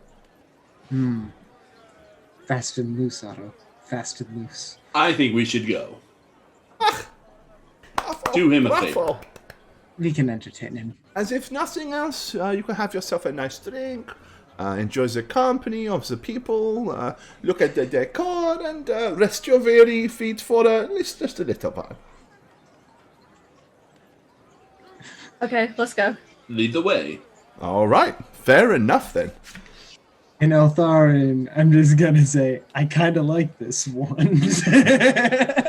Okay, well, right here is where he leads you, to this corner, large establishment. When you get there, it is indeed a beautiful, fine-looking building. There's a clear and nicely painted sign on the doorway, which, like, literally is of a large red moon. And,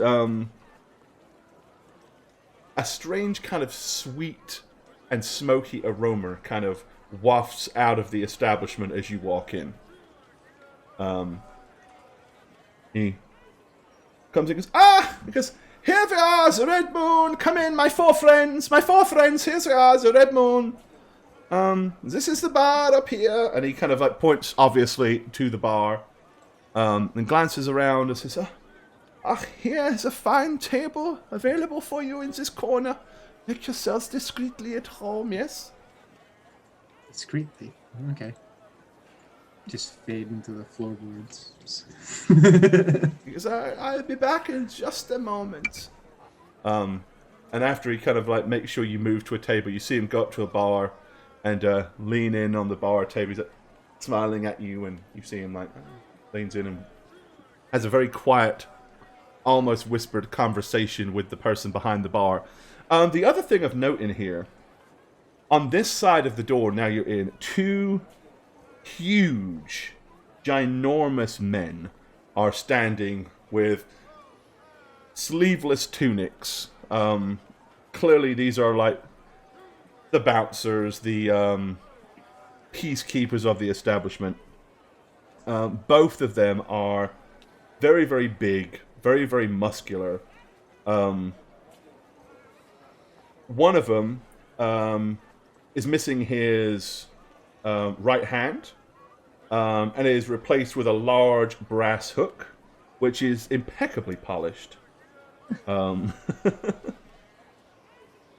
Absolutely, as you do. You see the person behind the bar slide a few coins across to Otto, who promptly picks them up, tosses one up in the air and kind of catches it, and then stuffs them in his pocket.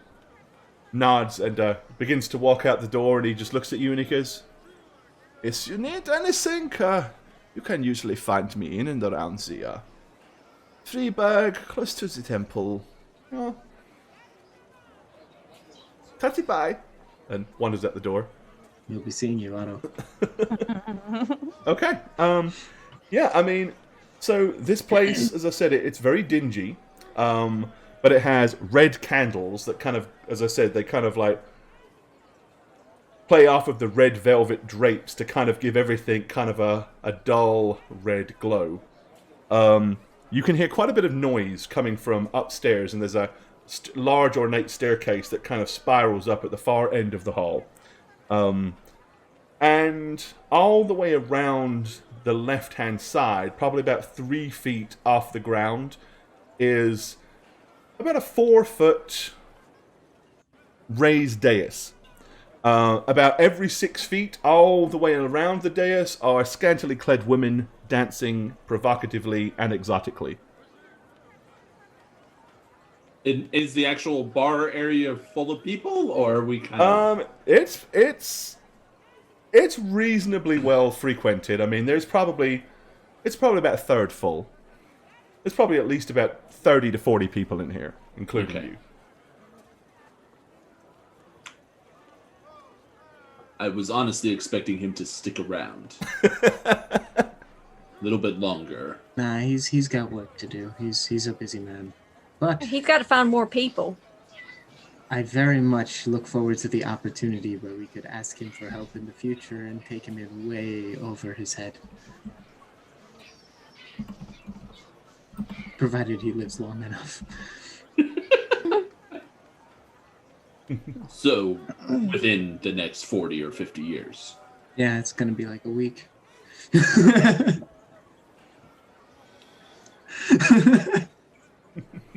He'll be dead soon. He'll be dead soon. So... Surprised at the service not arriving before Otto was out the door with this kind of decoration and such. But suppose Do you we think could- them ladies is cold up there? They're not Absolute- wearing a whole lot. Absolutely freezing. But hey, Matthew Bain, we're exotic. We have a pretty good fighting chance here. Yes, we do. I'm gonna look at the two women at the table with us. So I mean, if that's what you're looking for, I mean, To be clear, that was kind of a joke at your expense. I'm sorry. who are you saying that to? To me? Yeah. I just want you to know I gave your horse some of my pie. Fuck. burn! I gave it all the most. Of course, I scraped all the glaze off my pie and fed it to your horse. Yeah. Of course, right after I say that, I take out the rest of the pie that I hadn't eaten and start eating the rest of Okay. it. So I'm clearly I did it. There you Because it's- All right. So, what do you want to do here at the Red Moon? I mean, get some elvish wine and relax for a bit. okay. I Yep. haven't had. You can get a glass of good elvish wine for a silver shilling. All right. What's the translation of the shillings to the gold pieces? Because Yeah. Oh, the whole- I would assume crown is 100 or 20 10. 100 to 10 or Doesn't it say on the sheet? Yeah, it Says says on on the the sheet, sheet. yeah. oh, it does. Oh, never The mind. crown is 20 shillings. It's My apologies. 240 pennies. We came here to give that guy what, Which three 20 pennies a head. that's- Yeah, you gave him 3 pennies. A head. 240 So then to it was 20. That is a weird pennies. conversion. I didn't make it. 12 pennies, so like not All right. even like worth shaking a shilling in a bag. The poor kid.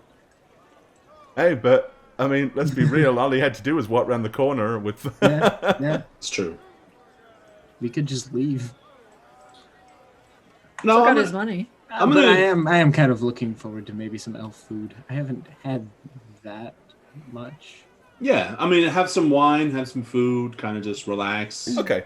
I mean, Watch the ladies dance. Yeah. That there one's you go. particularly agile. I wonder where she learned that from. That's called Krav how does she Maga. get that part of her anatomy up there? She's up there doing like katas and shit. I would go to that strip club, you guys. That would be Honestly, freaking yeah, awesome. that'd be Well, kind of cool. For a good meal and a couple of drinks here, as I said, you're probably looking at about 3 to 4 silver shillings. So if y'all want to feed well, drink well, eat well, knock off 3 or 4 silver shillings and you'll be about right. Oh, I got a math. I mean, that's Okay. fairly Very good expensive but I mean, That's a lot, it but is we did just quality come into a wine lot and of it is money. incredibly good food. So Yeah.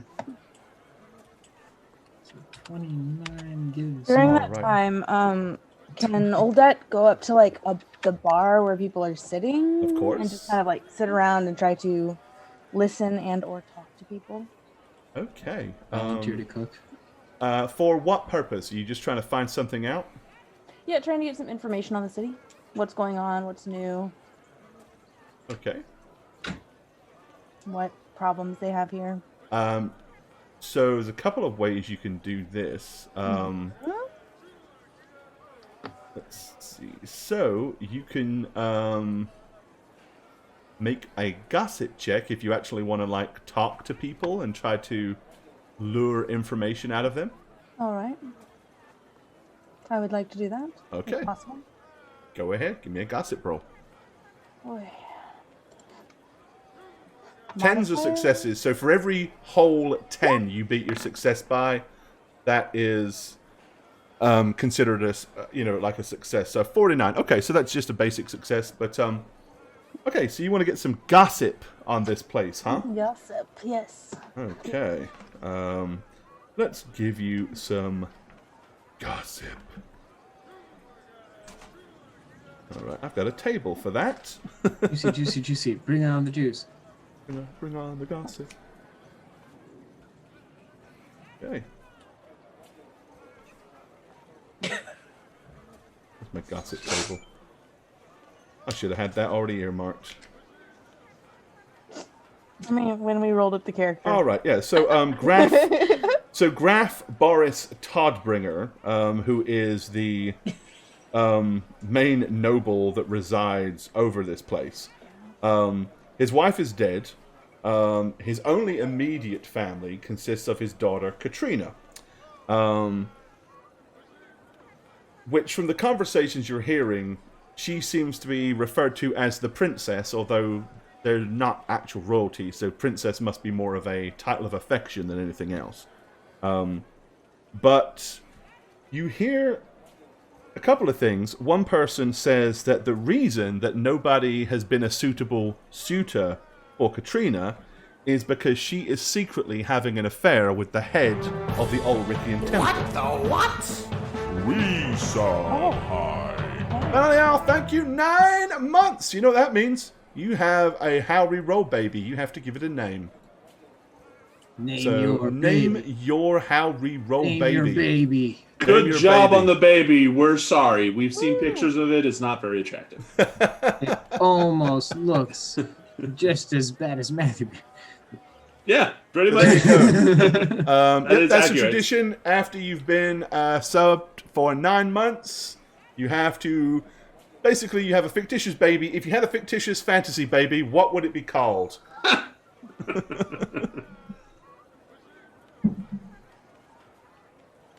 And while you're thinking of that, yeah, so basically, the rumor is that Lady Katrina, it took me by surprise. I'm sure it did. Oh. Yeah, so the rumor is that Lady Katrina is actually having an affair with the head of the Ulrichian Temple. Helena, I like it. Helena, there you go. Helena Rigby. Okay. That is one such room. That's not what her name That's is. not what Okay. his name is, Gore.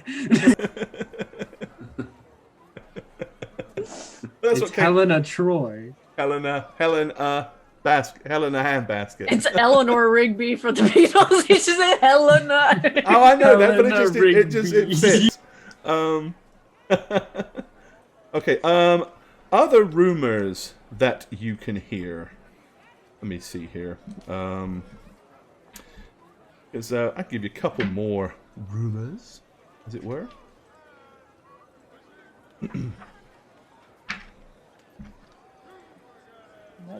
Find back to the page. I just flipped it. Got distracted for a second. I do apologize.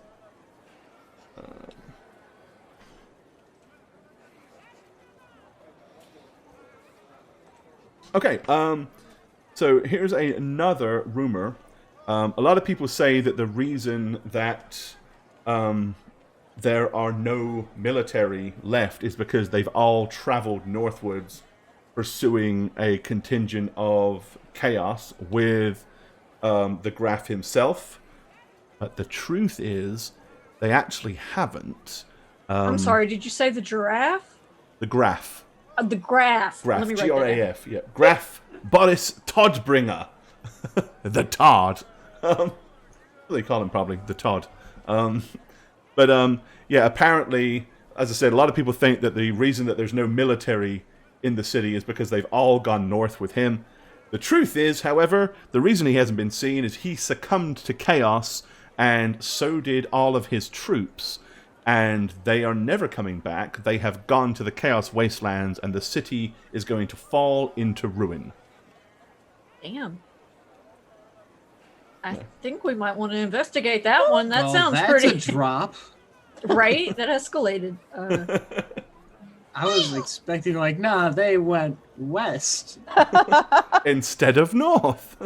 They're secretly all upstairs. That's And that's where they've been for months.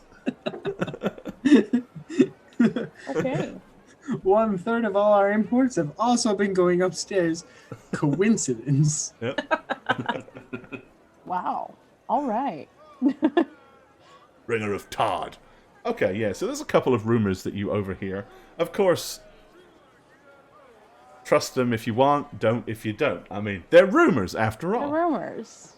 Yep. Okay, how long do you guys want to hang out in this place? I mean, it's probably mid-afternoon by the time you get here. This is not an inn, so there's nowhere for you to stay, technically.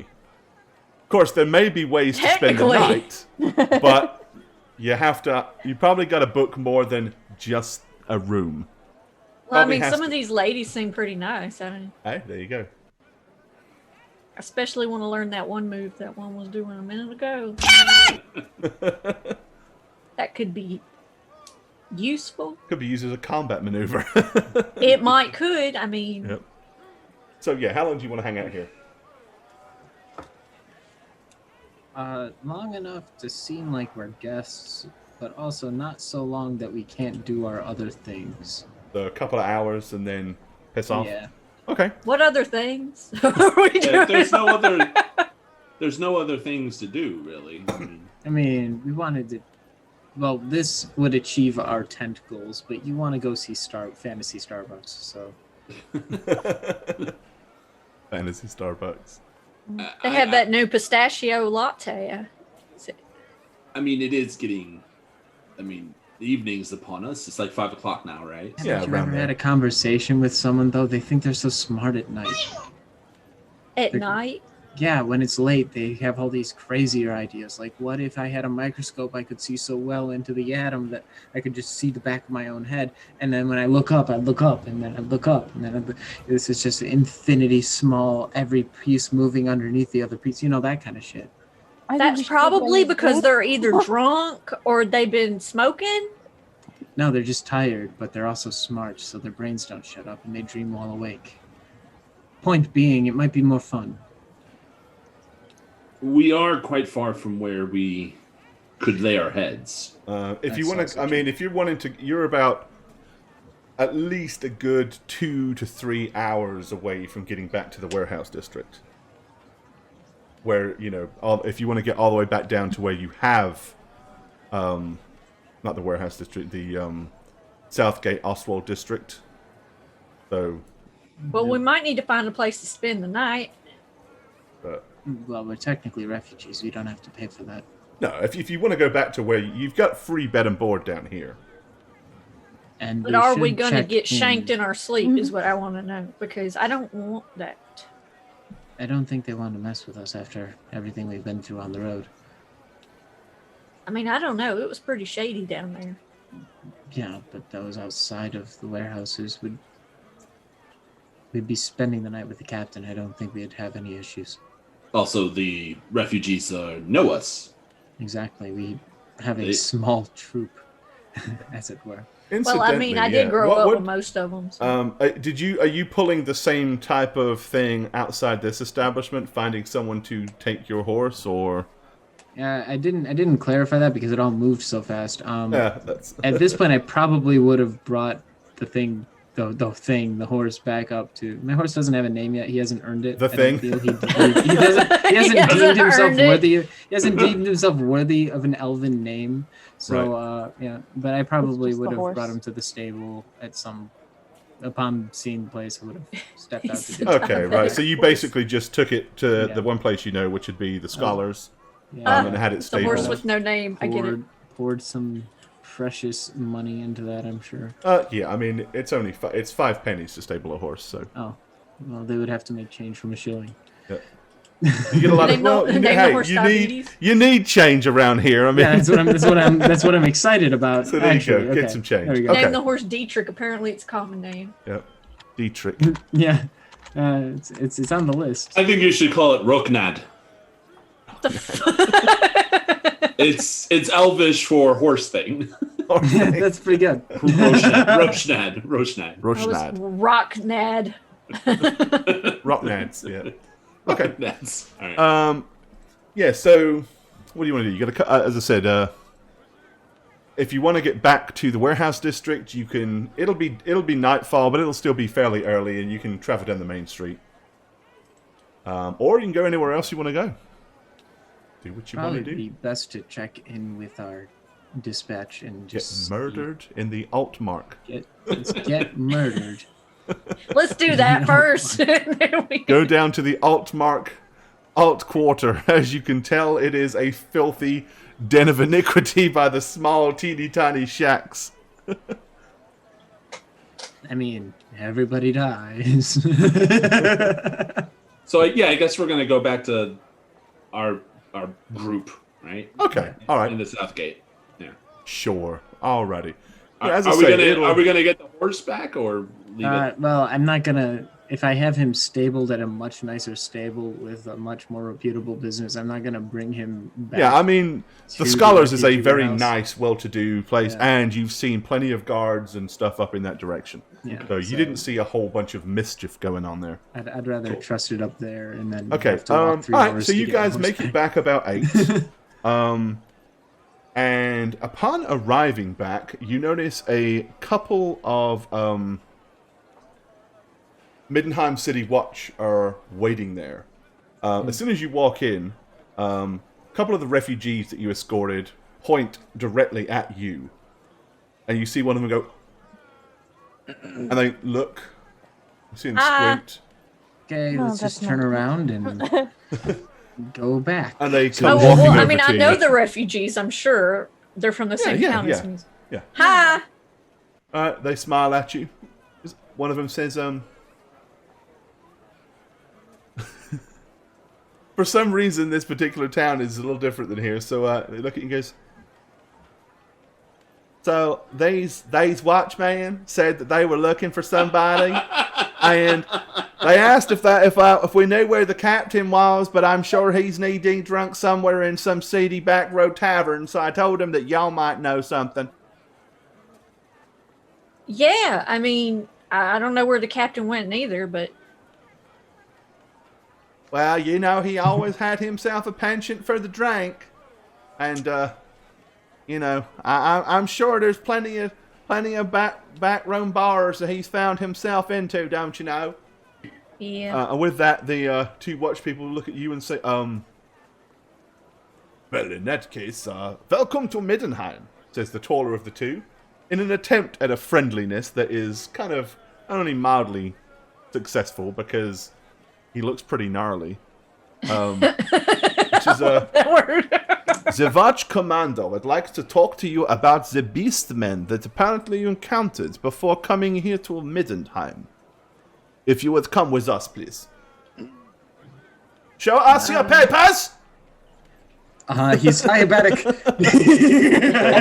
Come with us, please. Damn. The other one kind of looks at you and goes, don't worry. You're not in any kinds of trouble. I didn't think I was, but now I kind of think I might be. Okay. Lead the way. Okay. So basically, they just take you down to a stone building right here. It is a fairly plain but somewhat fortified stone building. From the Sounds kind of like me. fairly plain but fortified. But kind of looking at it from the outside, you can tell that obviously it was designed to be a structure of restriction, as it were. They escort you in and take you to an office on the left. Upon opening the door, you see a man kind of sitting directly behind a desk, who just motions without looking up his hand to a row of seats that are kind of like to the right of the desk. He's just like... And he's using a quill to make some notes. Okay, take a seat. Yep, Okay. same. He finishes writing whatever it is he's writing. Puts the ink quill, or puts the quill back in the ink. Leans back, folds his arms, takes a deep breath, and looks at you.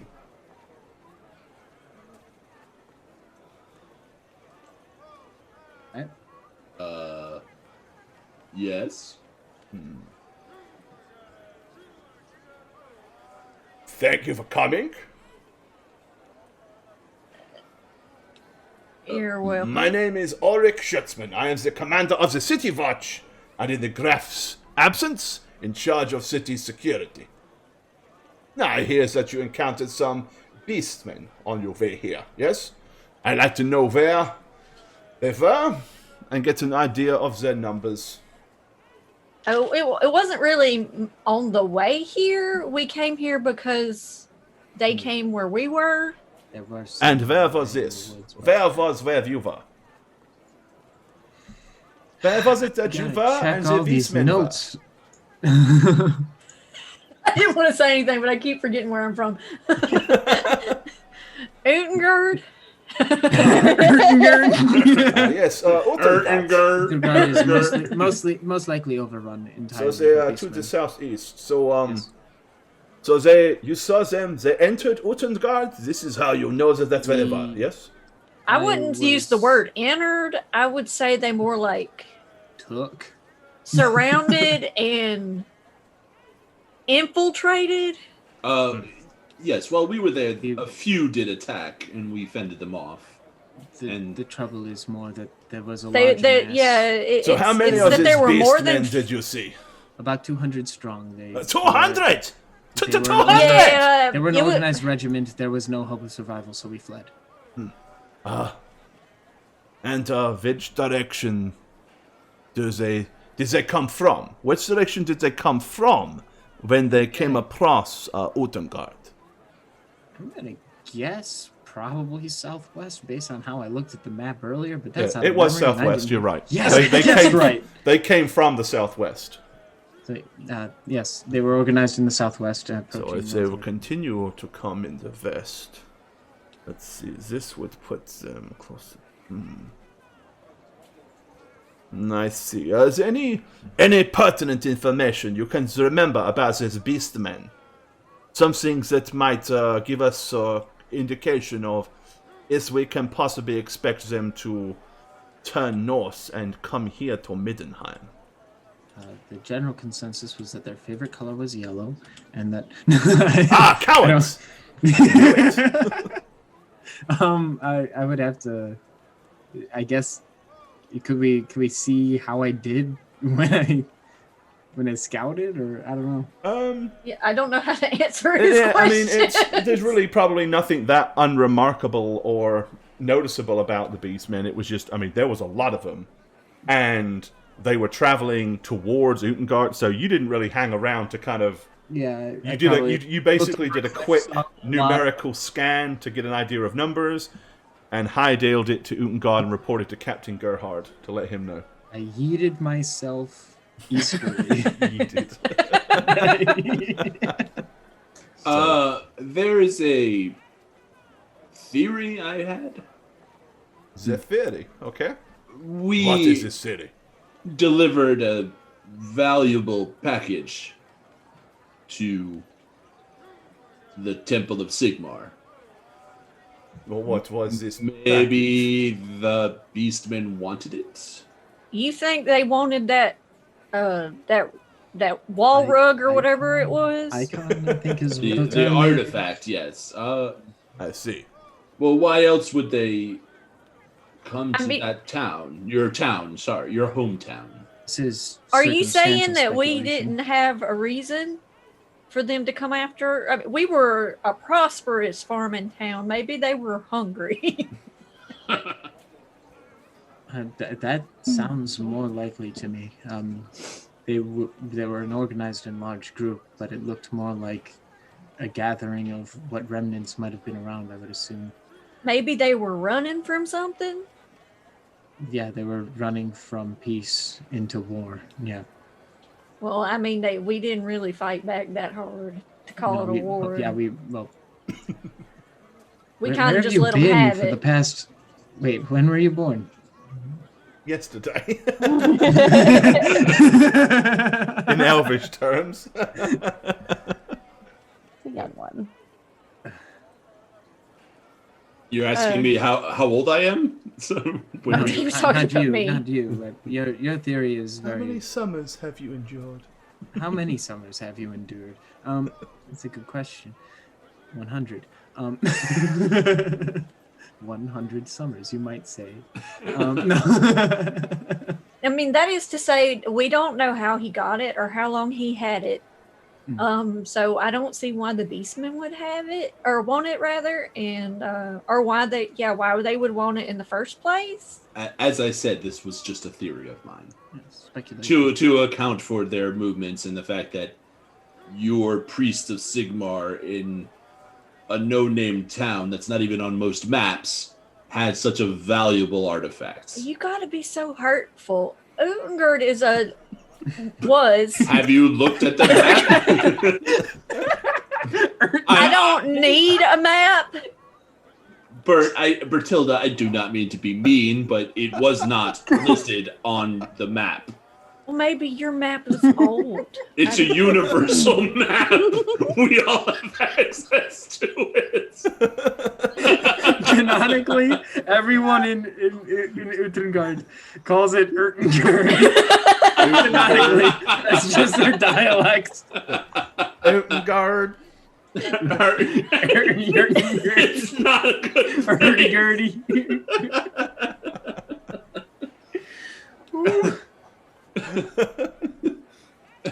Oh, I happen to man. know that there are maps with Utengard on it.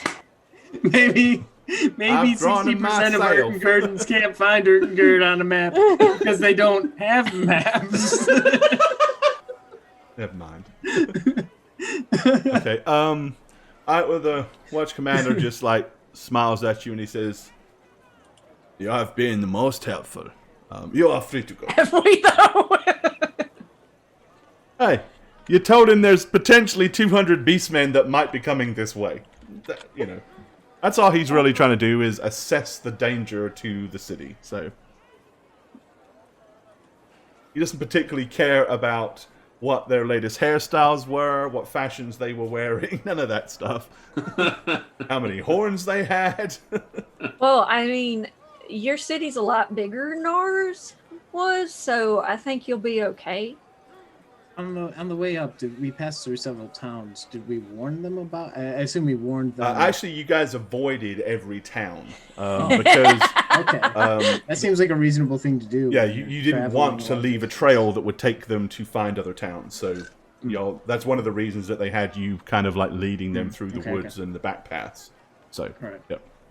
But obviously they don't have a map because they came to so maybe these other cities will be So okay. it might be a feasibly good decision to send out some dispatches just to warn other towns to get them out of the area. Yeah, but apparently if you take a people there were beastmen in Utengard. Where? There'd be beastmen in Ertengard. He says, Oh no, not there. as long as it is only 200, then we should be okay. The biggest concern, of course, is the eastern watchtower and eastern gate is not properly repaired. So, but we will make arrangements to refortify and send several additional members of the watch to the east gate. This is very useful information for us. Thank you. As I say, you are free to go. Thank you. Well, that's out. Let's go. Okay. You're just going to head back across the street and down the alley to the warehouses? I guess, yeah. Okay. Yeah. On the way, can I see about how many of the guard there were in there and around the building? Probably about a dozen or so that you could see. Okay. All right, you guys start heading back down. No sooner than you are almost to the warehouse, the same two guards come hoofing directly after you. One of them stops you and he says, excuse us.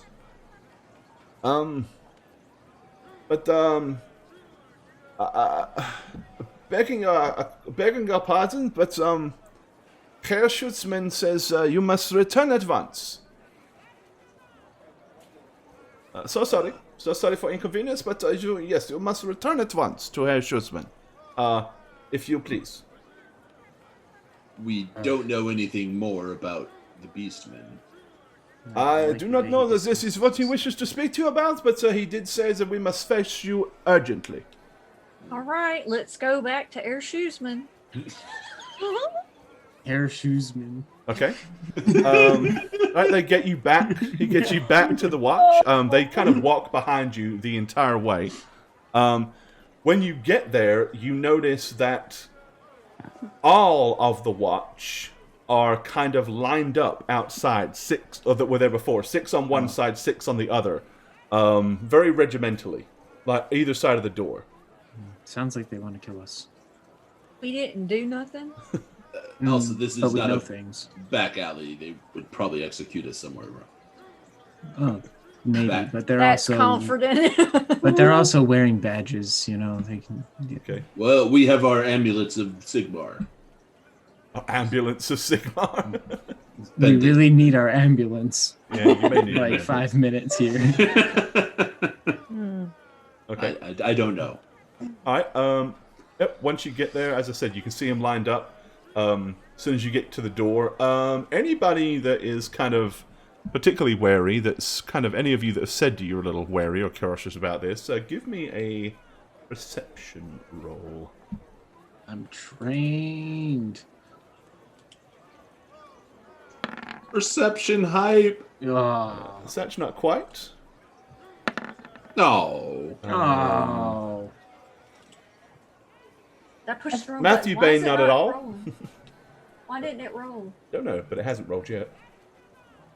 Well, click it. It Did ain't you? doing nothing. Did I do it wrong? Well, there's also a pop-up that comes up on the sheet behind the character sheet. Oh, damn. Hold on. it pulled up a bunch of stuff. Hold on. I should have pulled that up in front. I have my thing popped out. So like, Oh, okay. That's not. No, That's not a happy. So by the skin of your teeth, this Nat, is 29, not 70. so Okay. Aldet notices, as you're probably like, being a lot lower down and seeing things from a different angle, you're inherently aware that as you got close, every member of the guard's hand went cautiously to their sword. You're the only one that noticed that, but you definitely did notice that. Probably made you feel a little awkward. Yeah, definitely. Okay. I'm going to position my stuff to where I can reach my weapons. But Okay. not like obviously. pull All them right. out. Okay. None of them, other than that, none of them make a move. The two guards that led you there, please, if you'll go inside, you know where the commander's office is. We do. I'm just gonna walk right in like nothing's wrong. Okay, yep. The door is open. And he's sitting once again behind his desk. And yet again, he is writing something down. And this time he looks up, he goes, "Oh, please, take a seat." All right, we sit down, I guess. You notice that the two guards that walked you in closed the door. Another perception roll, please, for everybody. Yeah, that's If you have any skills that give you any bonuses on listening, this would be a listening check. Oh. How No. to? failure. All right, Matthew. Where would I Bain. have that written? Hey! It would be down under your talents, probably. Okay, just worried this one. Okay, guess I don't. Did it? But if not, you just go a straight perception roll. I know which direction we're facing.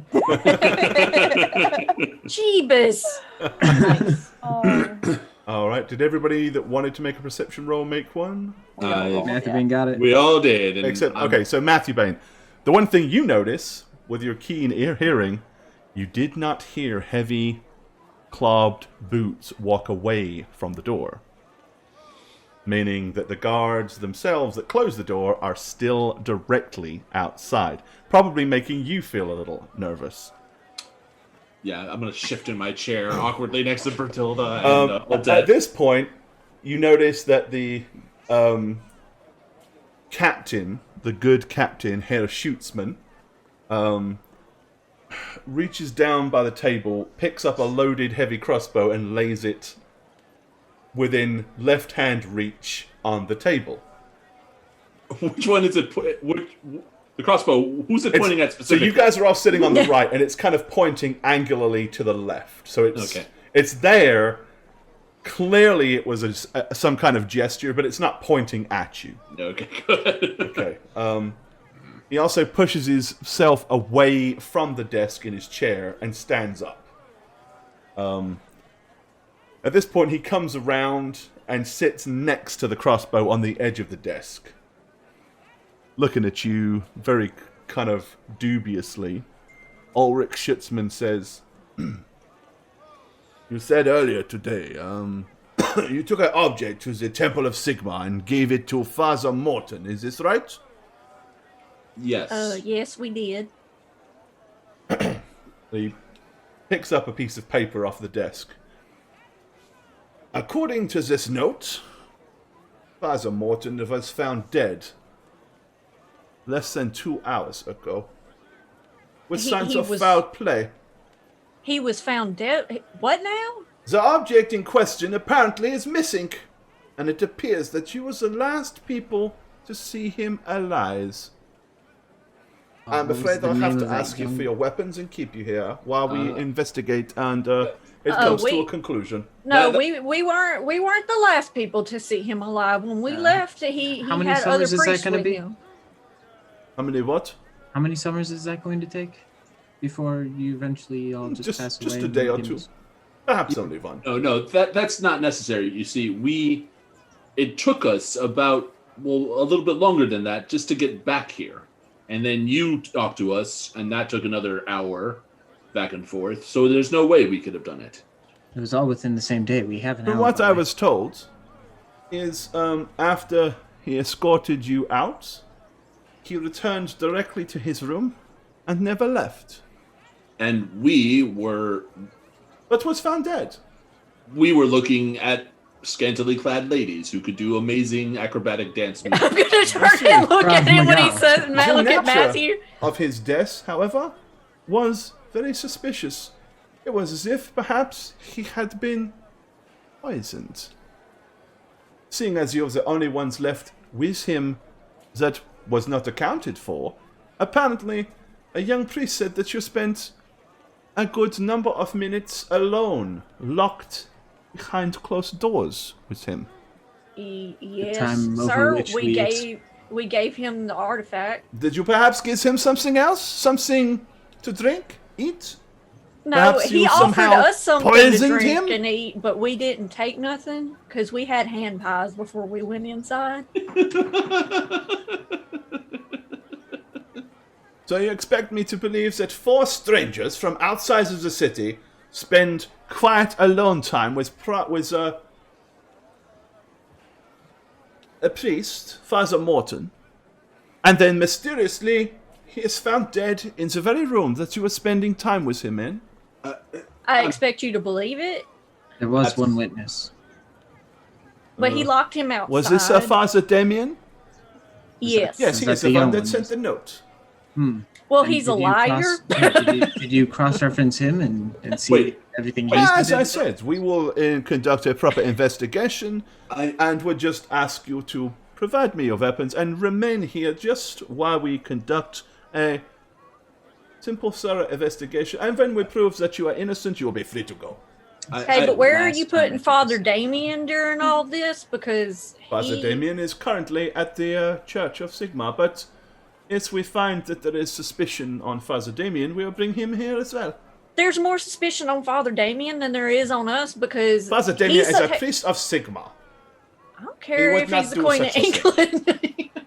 And we have these cool little plastic brooches, so we're cool with Sigma too. Like, I'm sorry, Captain. This makes no sense. Why would we give a priest a invaluable artifact only to poison him and steal it back from him? If we really needed it, we would just not go there in the first place and go to that pawn shop next to where we lay our heads. It's true. We were just bringing it. We just brought it to him because we were told to. Why I would we see. murder the person we could have just not seen? There is some sense to what you say. Give me a gossip check, and I'll Oh. give you... you can have a plus 20 on that based on your story. I'm gonna need a plus 20. Do I just put 20 in the modifier? Does that? Okay. Yep. Oh my god. Okay, yeah. Woo! You pass. He kind of smiles at you and grins. I thought that this is probably also was my deduction as well. I really wanted to see how you would react if I accused you of such a thing. Okay, you got us. Did we pass? At the moment, you are, we will not be taking you into custody, as this time. Well, thank you. That's mighty kind But, of you. it does seem rather strange that, somebody killed Father Morton. Clearly, agree. within a very short time after you delivered this item to him. Based on his From what I I agree because understand, didn't nobody know that we had it, and they said that he was found slumped dead over the desk, and that a drawer had been broken open, and all that was found left behind was a piece of cloth, the very piece of cloth that Father Damien says the item was originally wrapped in. He also says that Father Morton was very, very careful to protect the item, which is why I believe the item must have been stolen because the rack was left behind. he acted kind of weird when he saw it. So Maybe apparently, And- it's important. And as Bertilda just said, that was he reacted like you humans do when you learn something extraordinary. He did that in a public space. Yeah, he said it was really old. he almost fell over the bench in the main entrance hall of a heart attack. He was so crazy with excitement. see. I suspect, Perhaps a fellow. Perhaps he had a heart attack. Perhaps he died of this. You just told us he was poisoned? It was an assumption because there was no visible marks upon his body. But perhaps, if this is how he reacted, perhaps it was just purely Wait. sickness. I don't know, but it seems very strange. Yeah, Very strange that you I- would I- use somebody a murder when you think it could be a heart attack. I'm sorry. Oh, no, I did not think it was heart attack until you brought this up. Now I'm thinking to myself, perhaps if he did have some kind of illness, sickness episode, perhaps this is... Prior to this, we assumed he was healthy. No, This this was explain the missing artifact. true. Yes, obviously. I mean, if it's not murder, it's at least theft. I'm just The problem saying. I now have is a bit of a dilemma. You see, as the four of you, which are, while I personally do not think you are responsible, there is some suspicion. But I also know that there is a large contingency of beastmen approaching the city, and I need to dispatch many of the guards, of which I do not have, to defend the east gates. Wait, so they are coming? Well, I do not know, but there is a fair assumption that this could be, and I cannot take the risk of leaving the eastern gate ill-defended. Oh, I see. So what to do? I don't necessarily want to lock you up, because I do not think that you are guilty, but at the same time, I need to know where you are and what you're doing. Oh, okay. I understand what you're saying. I'd rather not tie up any more of my guards to keep an eye on you. So, like those that are outside this door at this very minute. I'm sorry, what? There's yes. guards outside the door? There were four of you. I had to take precautions in case you decided, if it was the fact that you did this, you may suddenly get violent, and I have guards right outside the door to rush to my assistance. I understand. I just didn't hear them walk away. Okay. Just made me So, nervous. Yeah. Anyway. what you're saying is you can either lock us up or we can go defend your gate? That's what I'm hearing? No, well, this isn't... I don't wish to lock you up. If you wish to go and defend the gates, you could do that, and I could dispatch a couple of guards to go and investigate what happened to Father Morton. Or, seeing as you seem to be somehow connected and invested, and after all, we're only other people that have seen the artifact to know exactly what we're looking for, perhaps you might be of assistance to me in this endeavor. It was Father Dietrich's dying wish that we return that to this temple, and it's not there. We've, in essence, failed. Oh no, we did what he asked us to do. We didn't say that we would find it if it got lost again. I mean, Precious may fly. If you do not wish to assist with this, as I said, you can go and stand at the city gates and stand guard, or with other members of the watch. Or if you really wish, I suppose we can find a nice, comfortable cell for you to stay in. Yet neither of those sound appealing to me. I'd much rather put my mind to use, as it were.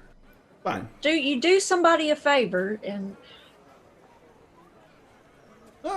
Look at it more as a way to honor Father Morton's memory, and also do great service to the Church of Sigmar, which clearly you are devout followers of, based on the silver brooch icons that you're wearing.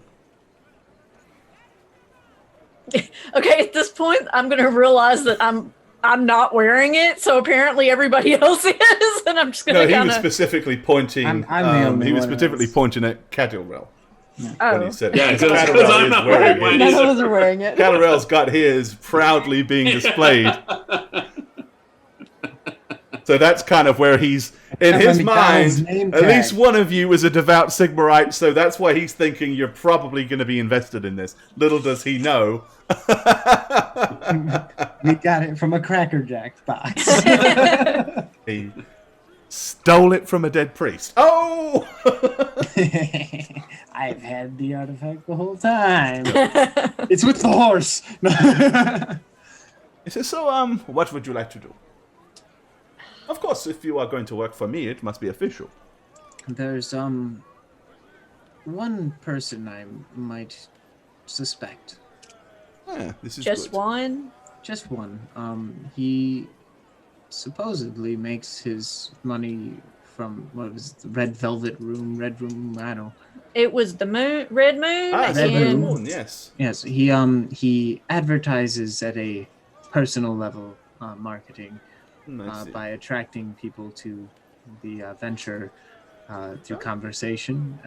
And he was the first person to meet us directly outside of the temple, led us directly away immediately after leaving the artifact, and then talked to someone at the door and left. I see. In Elvish, Eltherin, I'm gonna say to Cadril, I was silent. I'm gonna be like, Cattle rail. what about the shifty initiate who held onto your horse? Is any do either I'm the gonna Odette or Bertilda speak Eltharin? I don't think so, but No, I I was just speak checking. right Reiki speak- something and Reiki.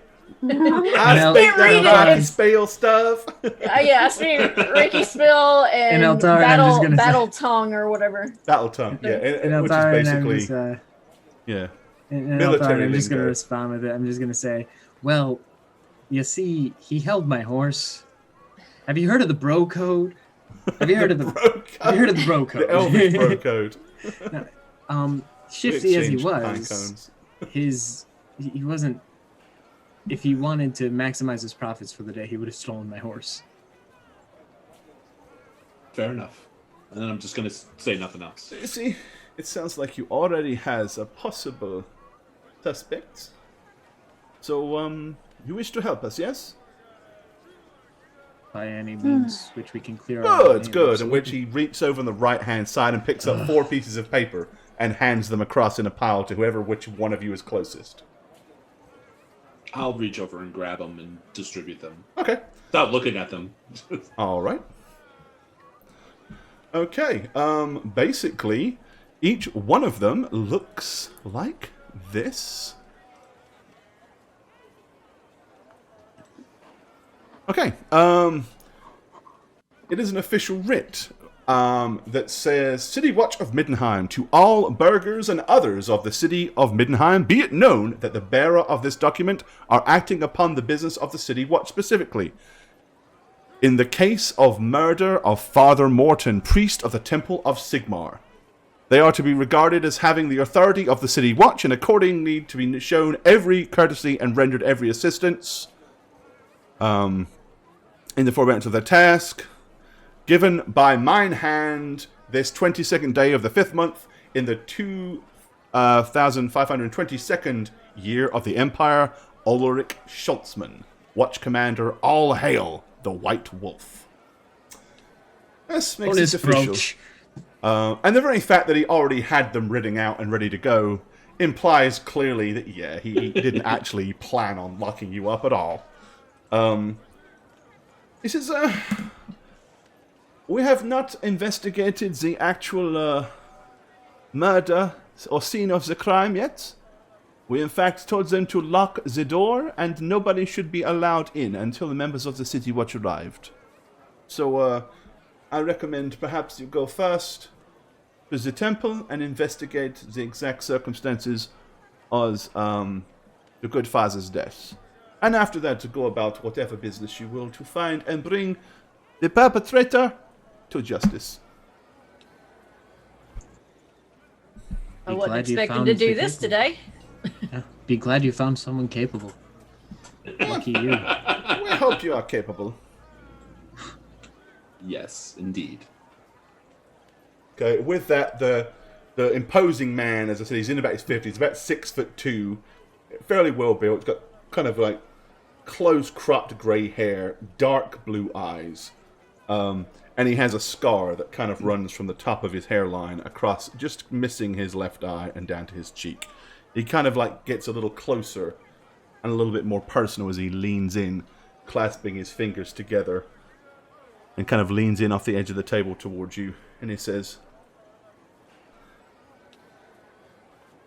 "Whatever it is that is responsible, if indeed it is murder, which I believe it was, seeing as somebody took the artifact, it may be of particular risk. After all, anybody blasé enough to break into the Temple of Sigma and murder a high-ranking priest, clearly, is a very, very brave, or very, very stupid.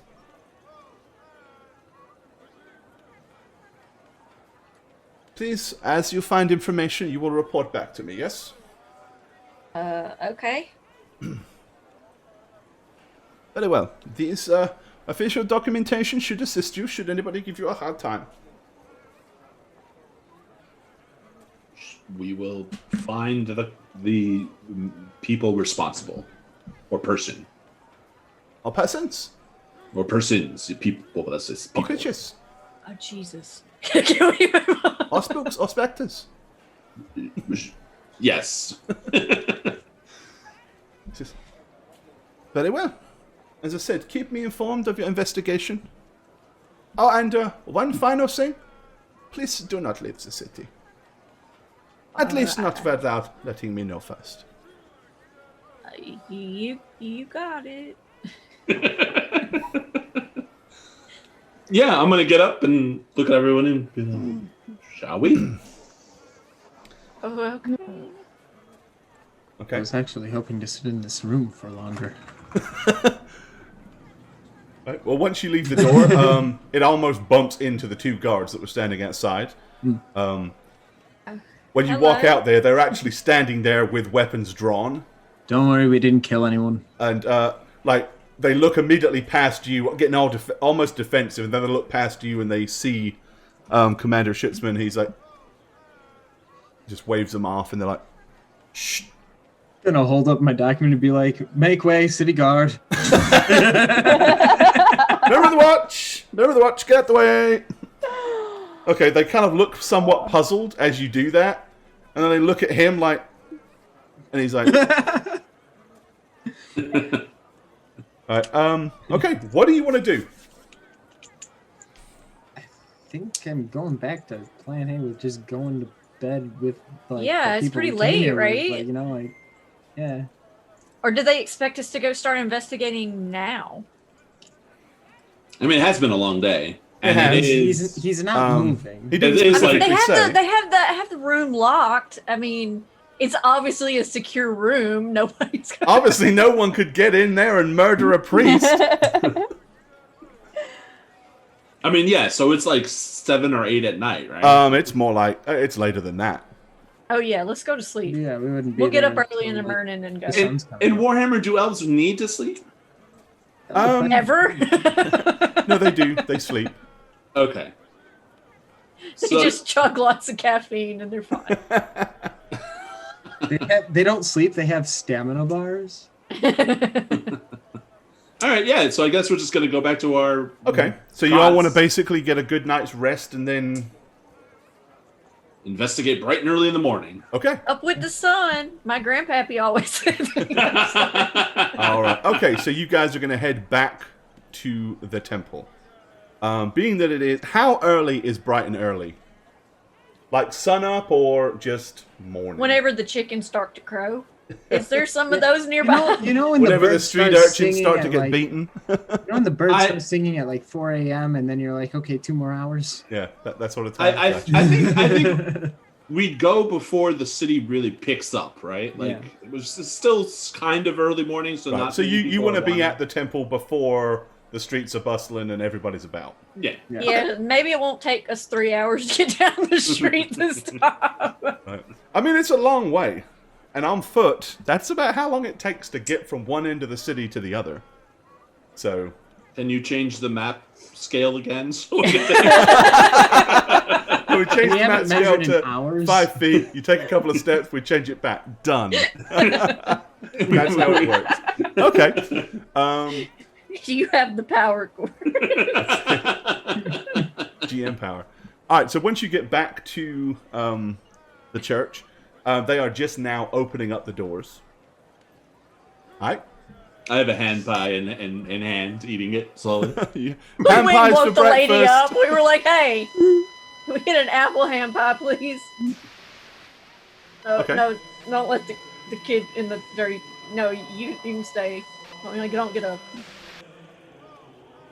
It's gone. It was in. I think it was in the background. Sounded like an old '80s modem. It was Either that or it dial-up. was a ZX Spectrum or an Atari 800, like booting up, loading from tape. Okay. So once you get to the church, what do you want to do?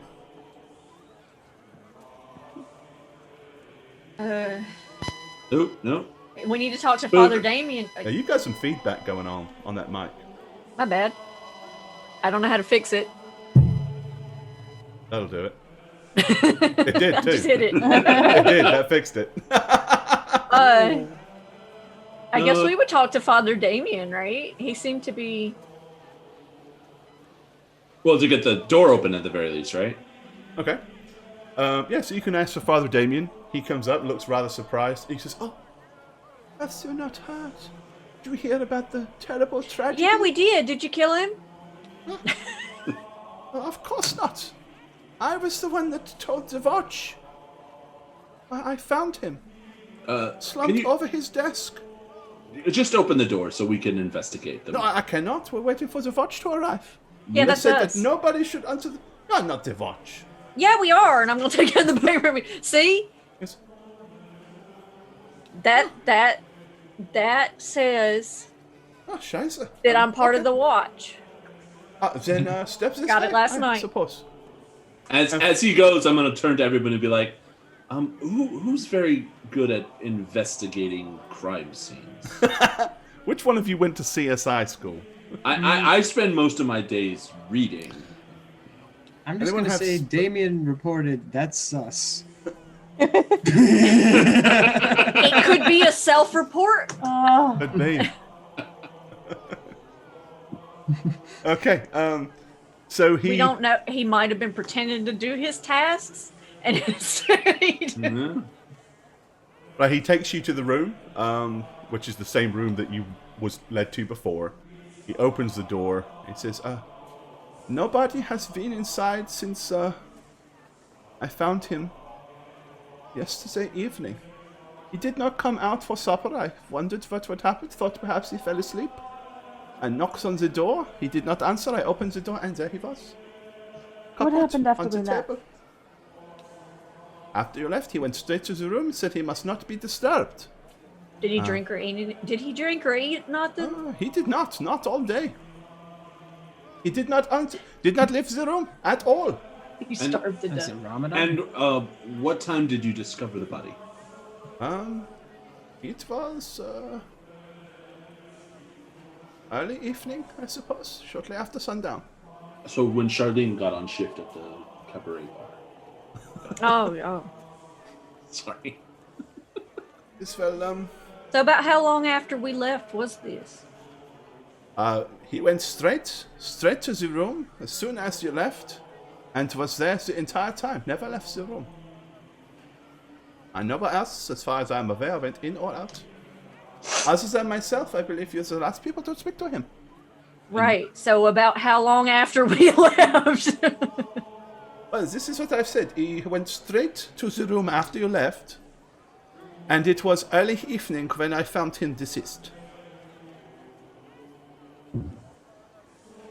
So 1-2 hours. Oh, no, you left in the morning? It was, I suppose, if I has to guess, 5 hours after you left is when I found him dead? Okay, 5 hours. And the door was locked the entire time he was in there. It was. As far as I know. A closed room. Interesting. But, please, take a look, see what you can find out. No food or drink. Nil by mouth. Nobody go came to into the see room. him. He's by himself. Well, like we're doing blood Okay. work. Then. All right. So inside the room. So Father Morton's room is small, but as you saw, fairly comfortably furnished. The walls are lined with floor to ceilings of bookshelves. He's sitting basically slumped over his desk, underneath the window that was kind of like directly behind him. So the body's still there? Yeah. Well, they didn't touch. They didn't dare do anything. So this has been left all night because you waited till the morning to go and What investigate. time of year is it? He's only been, in theory, he's been dead a day, so you're all right. It's not that. It doesn't stink yet. Let's put it that way. My body doesn't really start stinking for like the first 5 days. Like, Yeah, you're at right. the end of 3, it starts to get a little funky. But, A little bloaty. But yeah, he's basically just slumped down flat over his desk. There are parchment pages scattered all over the desk, on the floor, and around it. Oh, this is gonna be rough. And the Rigger's already the set drawers in. are all busted open. As I said, other than other than that, that's about it. So you didn't touch the body or anything? Well, I came over and put my hand on his shoulder, thinking he had fallen asleep. I shook him gently and said, Father Morton, wake up. Was he cold to the touch? I do not recall. All I know is he did not move, and this is when I realized, I checked his pulse, realized he was dead. Did he move at all when you jiggled him, or was he already kind of... No, he did not move voluntarily, but he did move involuntarily when I shook him. So he wasn't all stiff, is what I'm saying. No, not this Shugget, you're laughing, but this is important, okay? Not Rigger's this time, no. 2 to 3 hours for I'm Rigger sorry. to set in. I'm literally picturing Bertilda in True Detective, the television show. It's Yeah. just so out of place with In the background you hear, ding ding. Got Matthew McConaughey over there. Okay. All right, so if Rigger hadn't set in, then he was dead less than 2 or 3 hours. Well, now he's been dead for a day. Yes. But So- the room has otherwise been left unchanged. Uh-huh. When did Father? When did you notice the artifact was missing? You shook him. He didn't wake. You checked his pulse. I noticed that the drawers were broken, and I looked to see, because if is what I thought might be possibly a break-in, some kind of burglary. And I noticed the drawers all broken, but then I found the piece of cloth that was laying abandoned in the drawer. And I recalled that this was the same piece of cloth that was wrapped around the artifacts that you brought in. This is why I assumed it has been, as Father Morton took it with him to his room, and it is now nowhere to be seen. That's why I assumed that perhaps it was stolen, and this may be the motive for his murder. What's the room look like that we're in? Does it... It's a fairly small room, as I said. The walls are lined with books. There's a single small window, which is kind of situated directly behind his desk. and that leads outside? It does. Can we check the window? You can. The window appears to be closed at first glance, but you want to go and check it, search it, whatever? Yes. Okay, give me a search test on the window. Oh my god. Window appears to be closed. I fall through it. Search. And don't forget, you all do have... Gosh damn it. I was about to say, you do have fortune points if you want to spend those for rerolls. No, I'm good. You don't lose them. I mean, you get them back every day. I'd like to look through the papers that were scattered. Okay. Yeah, I'd actually help with that. I do the same thing. All right. There's a lot of papers, so I'll allow both of you a roll on that. Okay. It's another search. Yeah. I imagine I'm more tracking around the room trying to find anything. Ooh, I'm on fire! Dang. I roll like this on Mondays, man. All right. Okay. Let's see. It's like the best roll I've ever done. All right. So you kind of examine the scattered parchments and all that sort of stuff. None of them seem to be anything of particular value. However, what you do notice is a neat stack of paper on the only neat stack of paper that's still on the desk. While the topmost piece has nothing written on it, there are indentations on the piece of paper. You can almost make out that there is potentially letters there, like whatever was written on the piece of paper above. There's kind of a faint indentation of that letter pressed into this page underneath. And I do the shading trick that is common in all places. What do you have to do the shading trick with? Charcoal. I don't have charcoal. You don't have a piece of charcoal that I'm aware of, but Is there any on the desk? But in theory, I mean, it's a doable thing. I mean, I do have a dab of butter. Like, I do have butter on me. Like butter! Which I would think be I a would- weird thing for I've me got to a feeling have. that butter might not be the smartest choice, but if you want to try it, you Would certainly I can. have something? What would you Huh? have? Sorry, My what? leaflets? What, Nat? Oh. What do you Ooh. have? I have my leaflets that I write up. Would I have something to write those with? I'm sure you do. You probably have an ink and quill to scribble leaflets with. Yeah, I don't have an ink and quill, but you will see Matthew Bain kind of get close to this parchment and trace his finger over the letters that he can't, he suspects. Okay. Is there anything on the desk that we could use? Doesn't look like it. Okay. There's something written here. Hold it. What did there's you a classic say, charcoal trick. Cadilrel was doing? What was Cadilrel doing while? I was just gonna be looking around the room for any signs of like perimeter movement and things in the room that. look You can suspicious go ahead at and give me a all. search roll as well, then. Yep.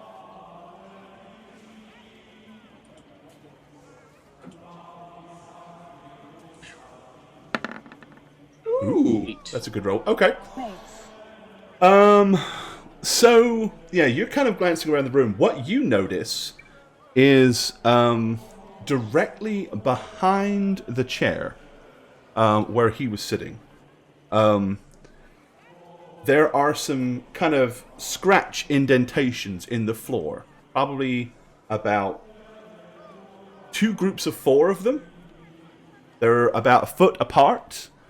And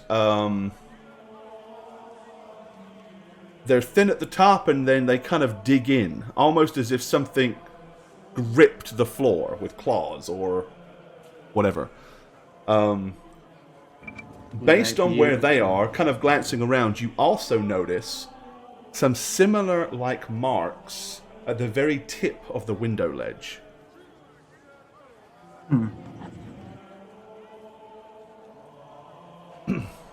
Someone entered. Oh, so he can look at a window properly. But me, I'm just Well, like, he's not looking at the window. He's looking actually at the floor and the area around there it. are So scratches on the windowsill. On the so- window, I'll yeah, add, but you I'll didn't add see flavor it. that gives you more. you were too busy It's- looking at the window itself. You missed the I'll add a subtle little flavor that details gives on the you a little more windowsill. credit. A little bit of flavor to give you credit. They're faint, but That's right.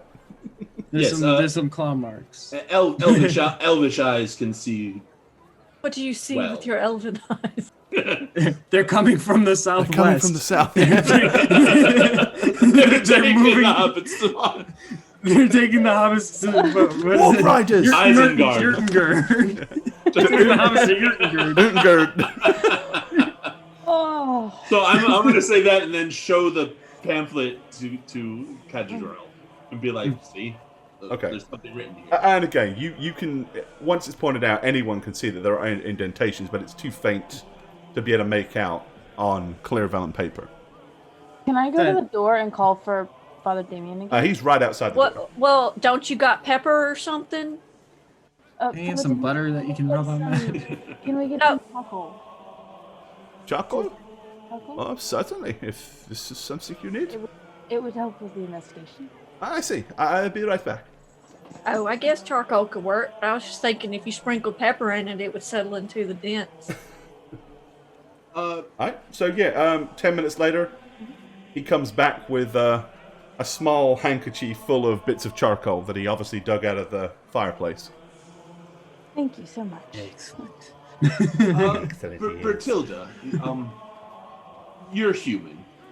Yeah, I sure am. Sorta, kinda. Imagine Every you- day, all day. Imagine you lived at your home and someone gave you something super valuable and you locked it away. How soon after that person left would you want to look at it again?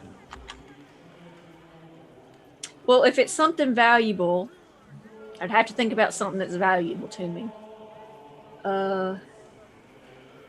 I don't know. I'm not a material type person. I'm going to need you to give me a more specific example. Are you talking about, like, if I was like a scholarly person like yourself?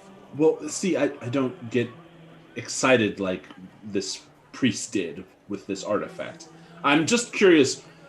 We leave after he had locked it in his little drawer. I'm sure he would have looked at it immediately after we left again, right? I agree with that. I would think that if it was something that I got as excited as he did over, and I went and locked myself in my room again right after people left, I was probably looking at it some more. Right. But then he put it away again. So he must have died, obviously, after he put it away again. This would have been how long after he excitedly looked at it again is what I'm getting at. Because you humans are short and weird with your emotions, and I don't quite understand them. I mean, I get something scholarly and valuable, I will study it, but never covet it or look upon it like a crazy person like humans do. Well, see, I don't really understand why he was so excited about it, because it was just. I'm gonna give me just a wall second scroll? to cover Satch real quick. 1 sec. Thanks. Go for it. It was just a wall scroll. So I don't know. It depends on what was so special about it. He just said it was old. He said it was, I recall, he said it was the oldest thing he'd ever seen. I But take the I don't- parchment while they're talking and try to like just smudge a little charcoal on some of the writing to see if we can read it. So, as soon as you start to do that, yeah, you kind of like smudge it and blow out the excess. It does start to give you a fairly clear picture. Okay. All right. So yeah, you're definitely having some success with that. It's just, it was an odd way to act, you know? If it was something so precious to the religion, then why wouldn't he show it to other priests? Why would he keep it to himself? Well, that is another good point. I didn't even think of that. And why would somebody want it? It's just an old wall scroll. It Well, didn't have nothing magical about it or nothing. Maybe it did. Also, maybe it just is very valuable. I mean, it was gold lined at the least. Odette, what do you see? Odette is now squinting over a piece of very charcoal-stained paper. Really squinting trying to read it. Maybe we should check the pawn shops. Is that what you're saying? I don't. I don't know what we should do next, honestly. It just looked like a normal wall scroll to me. How many people would know how valuable it was by looking at it? Anybody that if you have read and write Reichspiel, you can use that as a skill roll to help decipher it if you cannot physically do so yourself. Yeah, I'm gonna need to do that. I know, right? Read and write. I don't have a very good skill. Oh, Do I we- just have speak language. Oh, so we roll read and write, right? That's what we roll. Damn it, Scotshill, thank you for that. Appreciate you. 5 months. So close. Can't read. Let's see, how close are you? Ugh. Not close for Matthew me. Oh. Bain, you can make out some of it, perhaps. Wait, is that something that we have to have? You don't have to have the skill to read or write, but if you want to use the skill to help you read this, you absolutely can. Like utilizing So your what y'all expertise. looking at? I don't know, apparently. Target number 0. You don't. Well, it's because you don't have read and write then. Awesome. Reading and writing is an advanced skill. It is not assumed that everybody in the Empire knows how to do it. So, Intelligence is like one of my highest skills too, but I don't know how to read and write. Well, you know, that's what you get for being a country girl that grew up on a farm and then become a mercenary. Wasn't a lot of time for schooling. Damn it! You smart, but you ain't no book smart. Okay. The find appears to be something. And you always have, just recall, you always would have. I'm sorry, fortune screw points. you, John. Bigger than the original painting, both by its style and by something of the metal. Wait, what did you say? Where did you read that? Sorry. I'm finished your sentence here. Right, the find appears to be later than the original painting. painting. Painting? Both by its style and by Something of the in metal. the metal. Right, yes. Probably. Probably something later, something by something artisans. Dwarven artisans. Or imitating the dwarven style. It covers a large it covers a large area. of the original painting. Yes, that's what I see too. Only Fields finds with starter piss. That's gotta Good be old right. That's starter gotta be. piece. Good Old old starter piss. None of your advanced advanced piss. This is starter piss. should be easily named. Should be easily. Founds? Rounds? Should Full? be easily something. I hate you, Gore, but I also love you very much. Hey, at least it's not a puzzle for you to sit there and Yeah, ponder no, over that's for why I months. love it. Thank the Lord. It's as good as I could get without making you sit there for hours on end trying to solve a puzzle or a riddle. Thing of the painting. Opening this in a new tab. Paladin, $50. No one is writing this translation down, so they're going to have to redo it. I thought the same thing. Well, I would, Paladin, but apparently I can't read or write, so... Yep. Out of everybody, Bertilda has an excuse. And I mean, there is an ink and quill and paper on the available, so... So, is that what or wheat of the something under the something? Does Cadil Rel want to make a read and write Reichspiel check to see if he can decipher it better? I want him to fail just because he's so full of himself and lord it over me. Oh, Go ahead. here's the thing. If I fail, it's just because it's stupid, like, English talk. And it doesn't Oh. So that's probably why. All right. Good luck, man. What am I rolling? Read and write. Read and write Reichspiel if you have it. You can use the skill to help decipher it. But like I can't read my sheet to find the read skill. It's at It's under advanced skills. It's at the it's an bottom. advanced- okay, that's why I wasn't seeing it. Oh, there it is. I don't have it trained. What? Oh. We're the only ones who can read. That means and you've write. never learned to read and write. Well, it's That's not okay, useful. because he, like, talks to trees and shit. It's fine. He can speak it, but he doesn't know how to read and write it. Okay. I may so, talk to trees, but I don't understand Okay. what they're saying. Okay. and I mean, and don't forget, one of either those. of you that Well, we have- wouldn't so know that. You would probably pretend Nat like or you Matthew could. Bain, you can always And that's spend the a trick. fortune point to re-roll one of those if you wish. My skill is so low. Well, I mean, we haven't spent anything yet. Okay, so my question is, did Cad tell us about? He showed us the scratches, or Yeah, I was gonna.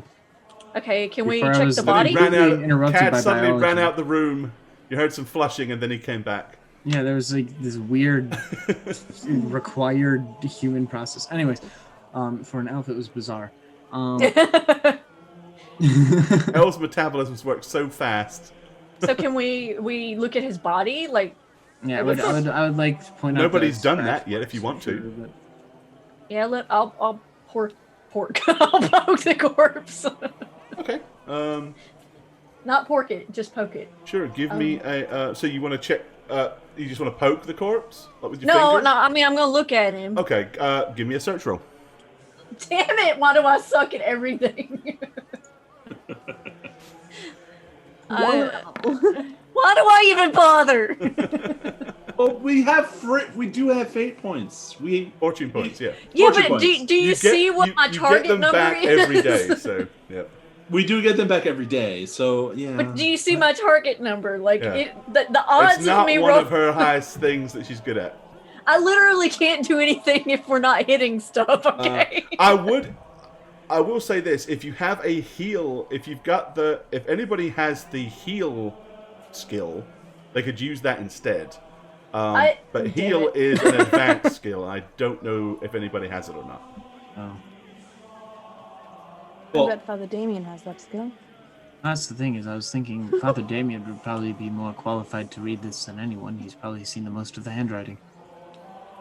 From what I can gather from it, it seems that this is just talking about the find. He's writing about what he found out about And then the somebody's- artifact from.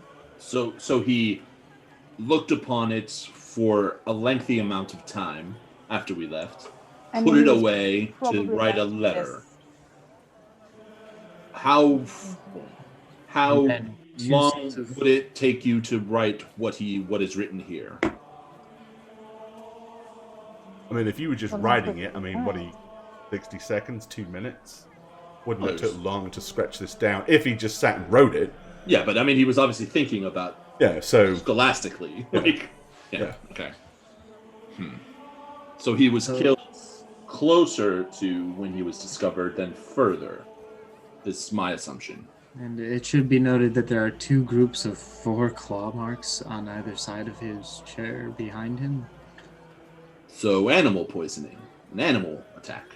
I'm sorry, animal poisoning? Animal poisoning is You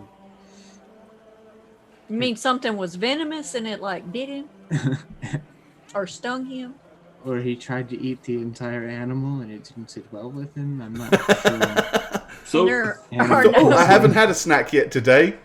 Well, just Oh, freaking perhaps I'll deep die. throated a scorpion. I don't know why I swallowed a scorpion. well, how Maybe about I'll die. how about we get the priest in here to see how this man perished?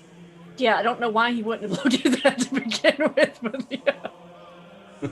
Oh, somebody's dead. Just let me shut the door. I mean, it can't be detrimental to me in any way, not knowing how he died. Maybe there was a gas leak or a carbon monoxide leak. Just think to warn So are we him. getting a priest? Let's get the priest. Okay.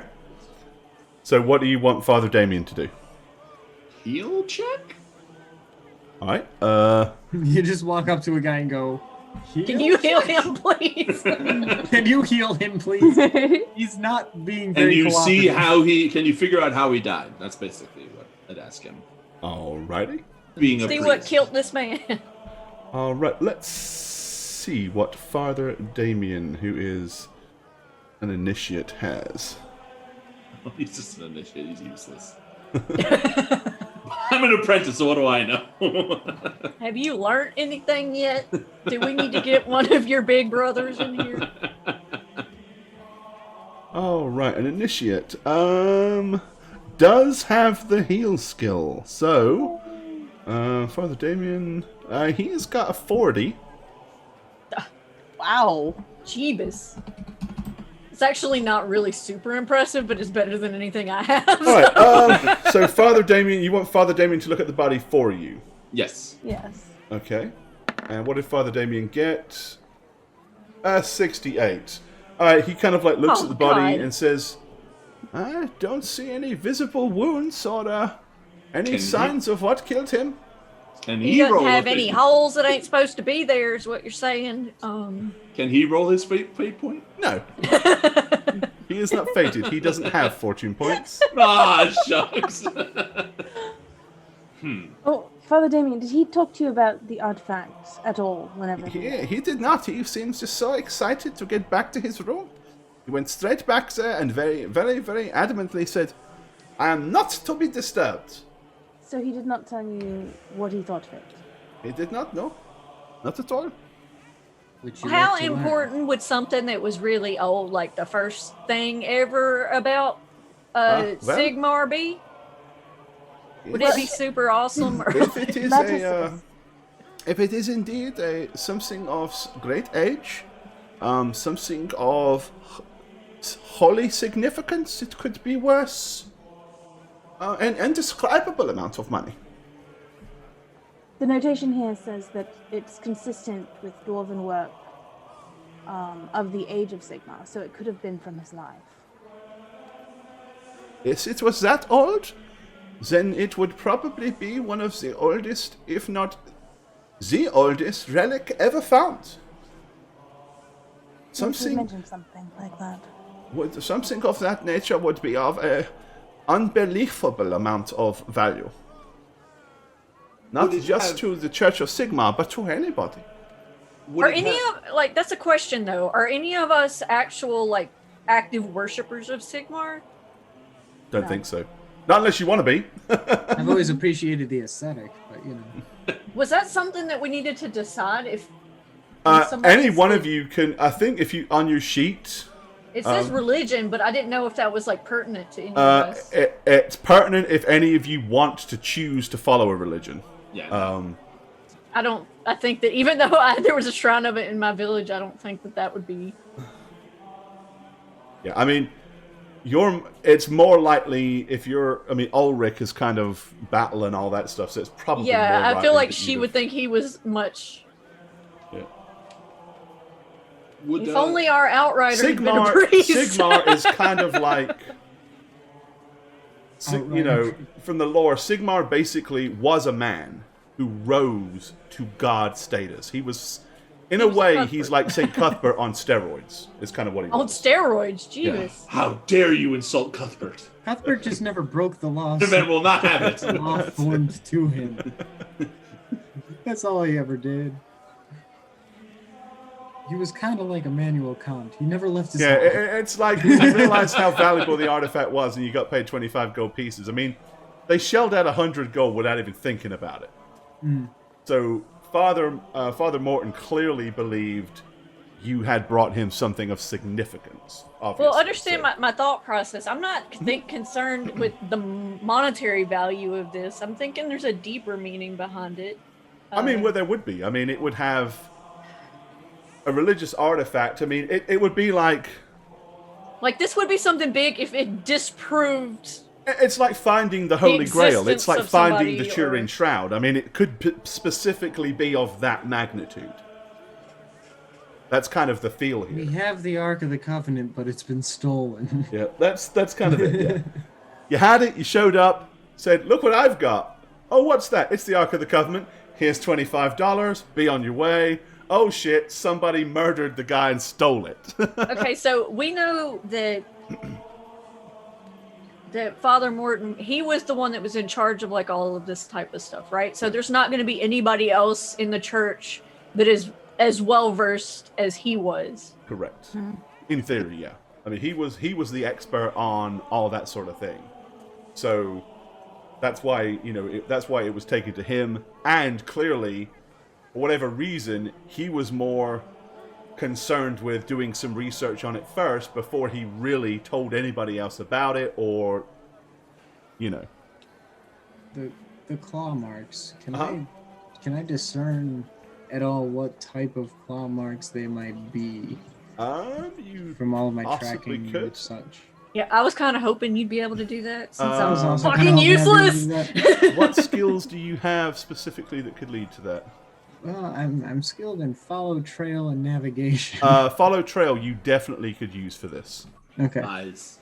I'm gonna Save us try a- my best. Here we go. Yes. Ooh, yeah. Alright. It's one of those weird things, when you look at something and you know what it is, but logically it can't be what you think it is. So you're kind of, it goes down to the Spock thing, where it's like, if you eliminate all possibilities, then the unlikely thing can be the only possibility, right? So they look decidedly rodent-like, but they're too damn big, and they're rodents don't walk on two legs. Ooh. My Now, limited knowledge of the lore gets me excited. I've played Vermintide too. Woo! Yeah.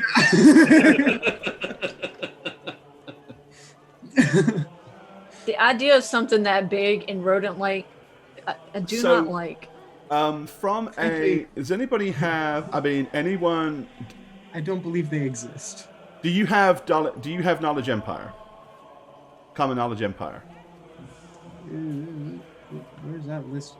There would be an alternate skill. Skills, It would be on the left side. We put it in. I have basically. common knowledge. Common Empire. knowledge. Same. Elves. Yeah, I think we all do. I mean, Right. I think so. I don't know I only whether. have common knowledge elves. Okay, so Cadorel does not. So at this point in time, Cadorel is just looking very puzzled at the floor. And You know what you did can see it? his elven grain matter is working overtime. oh, I only have Well- elves too. Holy shit. It's the claw marks. Frankly, they look like rodents of an unusual size. Frankly, I don't believe that exists. Like a big rat. Like a big rat. Okay, anyone that has Common Knowledge Empire, by all means, make a dice roll. At this point. Look at us go. Okay, someone use a fate point, please. I'll Fortune use point? mine. Fortune point. I'll reroll that. Please, someone get a success. No, because I don't have good enough skill to reroll things. Okay, I will try That it was too. worse. You than actually, the I mean, first you've got a one. 37, Bertilda, so you're not, it's not terrible. You've got like you've got like a, no. Never mind. Okay.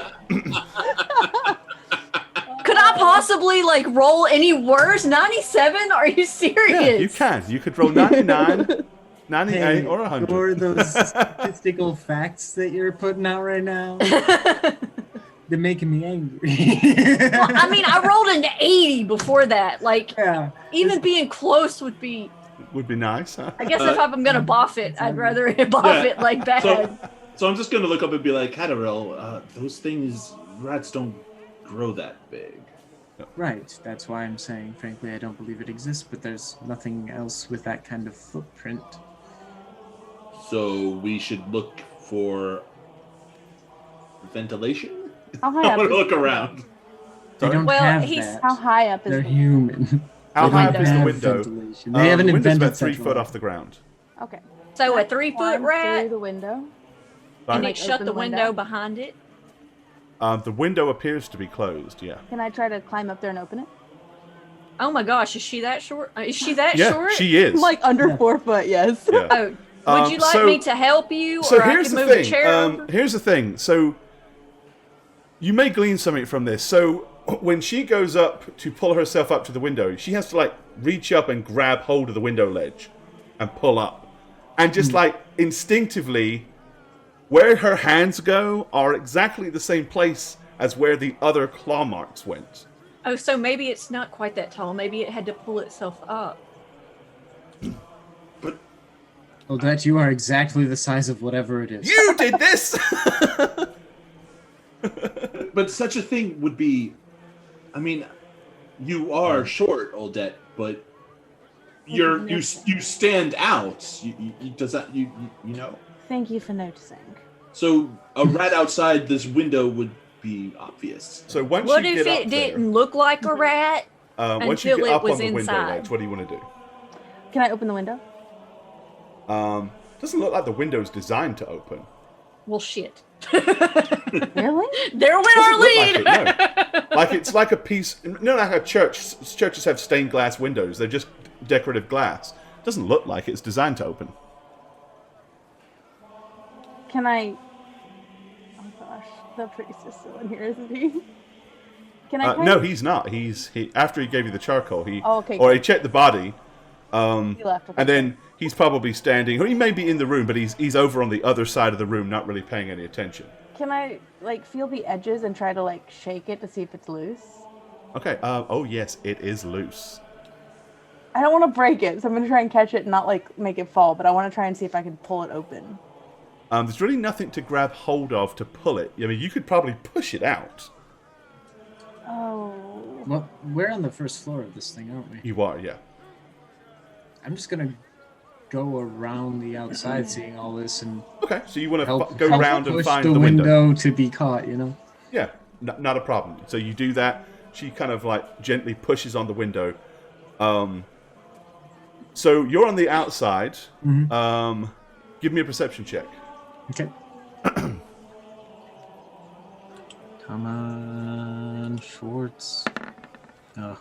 Okay, doesn't matter. Doesn't So matter. yeah, she pushes the window, and it with a little bit of force, the whole window pane plops out, and you're able to like stop it and catch it. I'm gonna turn to the priest and. He Is looks it supposed to do that? And he goes, "No, not at all. This is these windows have been sealed. They use lead all around the window frames to keep them from falling out." I'm sure that's healthy. I'm gonna Okay, lick go the edge of ahead. the windows and gnaw on the. Not on the lead. Lead poisoning, got it. That's how he died. What is like outside his window? Yeah, if I look down, what can I like? What would I be jumping into? If I You jumped would be out? at the back of the church here, in this kind of far corner. Yeah. Is there like bushes or flowers or? It's a row of dark, dank buildings. And it was likely afternoon, sun probably setting at some point over buildings. Wouldn't Are there have that people? much light. Only a handful of people walking around back there, but it is still very early. I'm gonna hop out. Okay. Welcome to road. Population, you and me. Yep. Okay, so you hop out onto the back streets. Yeah. If it was my size, what looks like a possible escape to me at my size? Is there like a smaller? With you out- being fairly small, I mean, there's narrow gaps between the buildings. You know, there are boxes, there is refuse that people have put out and things like that. There's a lot of places for somebody small to hide or tuck themselves away. It's like a giant rat's nest. Hmm. I'm gonna stick my head out the window and be like, anything? Well, here's a bigger question: if it was a halfling-sized rat, Oh, speaking of, not to interrupt you, Spook, but as you are now outside Bertilda, you give me a spot perception check, please. Me or Bertilda? oh no, sorry, I'm not outside. You mean a dead? Odette, sorry. So that's a search check or Yep. perception. Perception, because you're not searching for anything, but you may notice something. Nope. Okay. All right. Right, so I apologize. So Bertilda, what were you going to do? I'll say. Hold on, I forgot. I forgot. That was seconds ago. Let's just say that there was a halfling-sized rat that came in and killed this man. What would it want with an old artifact of religious importance? And I've heard stories of elven sorcerers who could control animals and Okay, so an elven sorcerer sent a not halfling-sized specifically rat. saying it was elven. There are some humans who can somehow in their short time manage the weave, but An elven or a human sorcerer, or possibly halfling. or possibly halfling, some type of sorcerer, bewitched a giant rat to steal a religious artifact.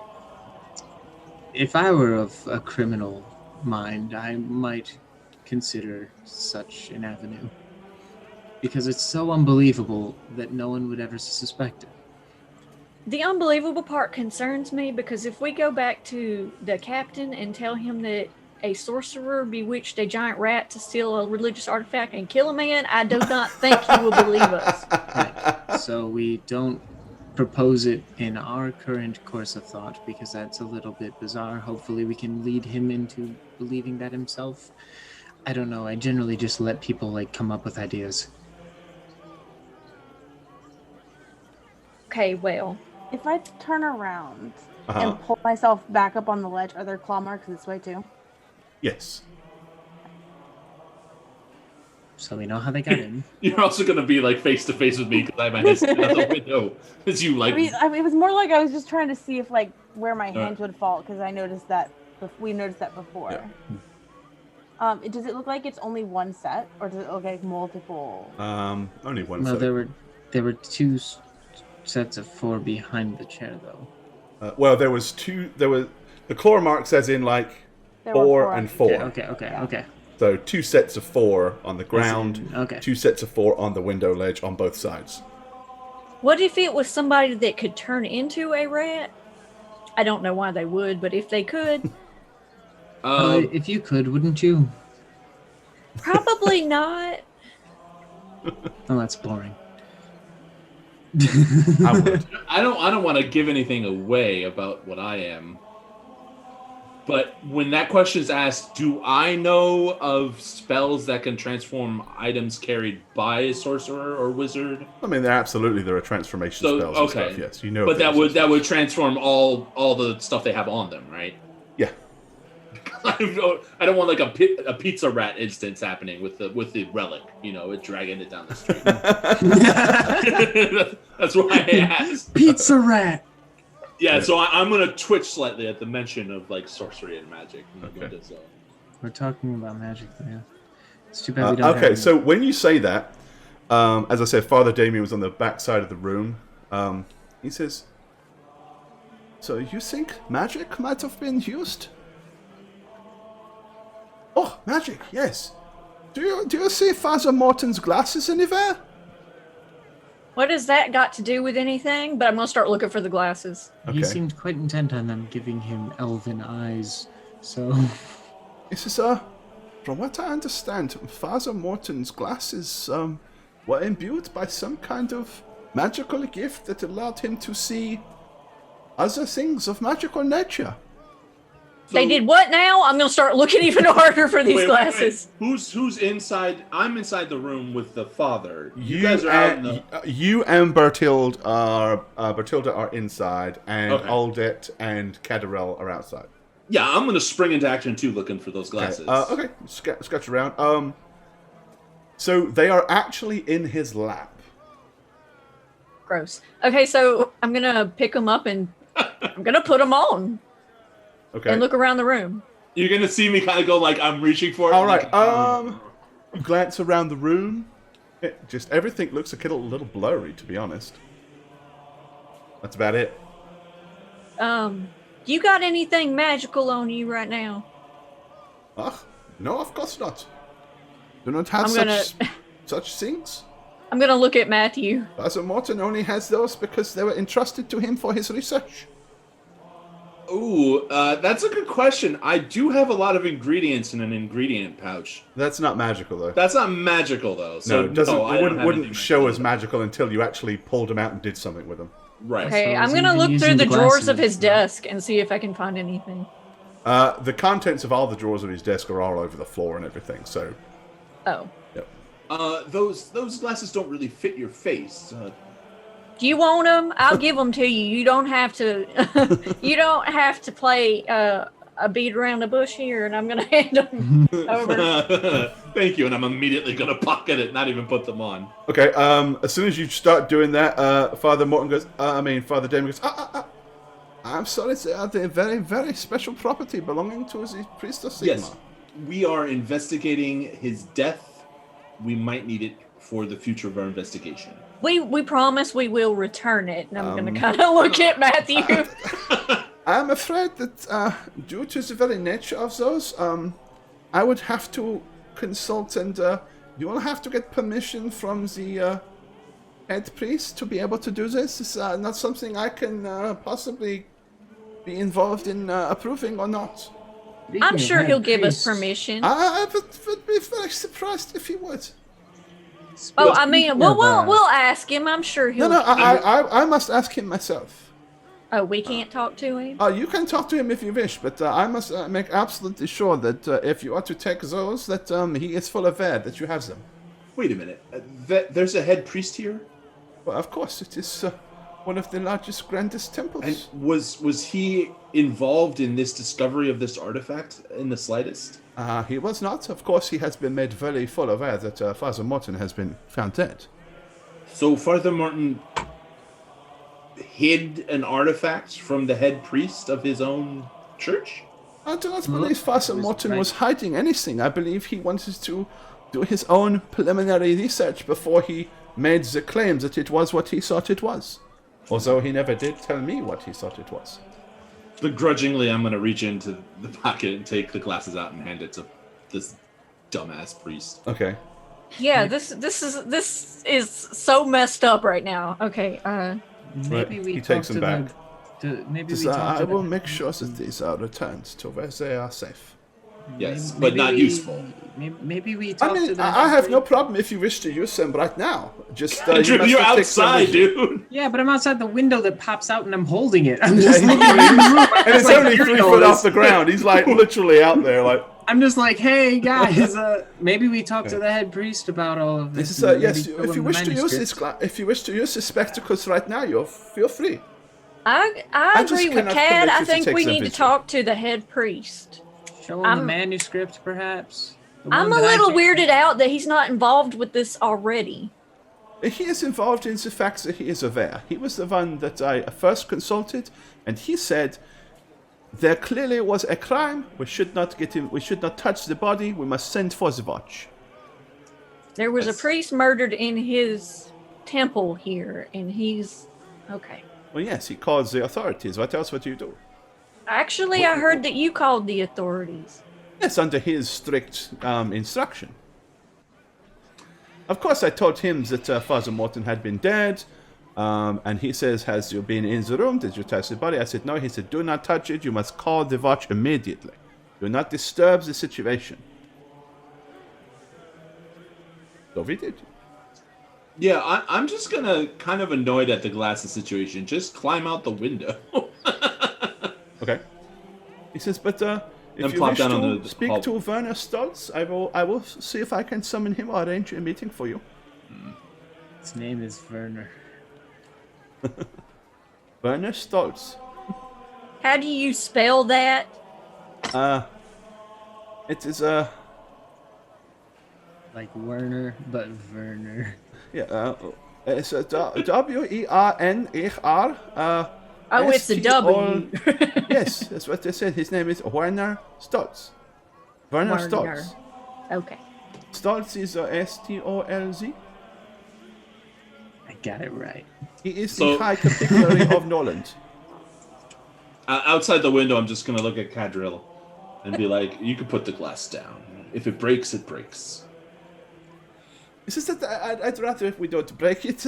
Let's just sit it Oh, neatly I'm here so- inside the room. Kind of wanted to keep it. It wasn't really doing its job anyway. It's very strange how such a window should suddenly be dislodged, though. Yeah, I'm gonna look into that, like along the edge of it. How was this like cut out, or was this like?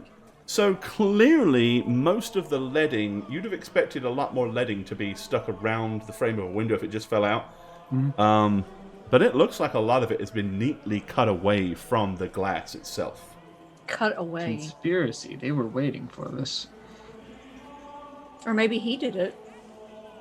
Yes, I often take out the security measures of my windows so that somebody will come and kill me while I'm writing. Well, I mean, he may have been sneaking out for some reason. Hey, maybe he was nipping down to the, The good old popping red down moon. to the red moon at night. Couldn't go out the front door, popped out the window. Imagine the red room with those glasses. You could see so much Krav Maga. I'm gonna walk He up. just puts them up. Those aren't real. I'm Those gonna are walk, magical! I'm gonna walk up and down the alleyway Okay. to like see around the corners what's around, who's milling about. By now, I mean, there's a lot of people just walking around here going about their daily business. Okay. All right. So I just walk back to the window that's open from the outside. Okay. Lean against the wall. Was there anyone studying under? Oh, wait, he left already.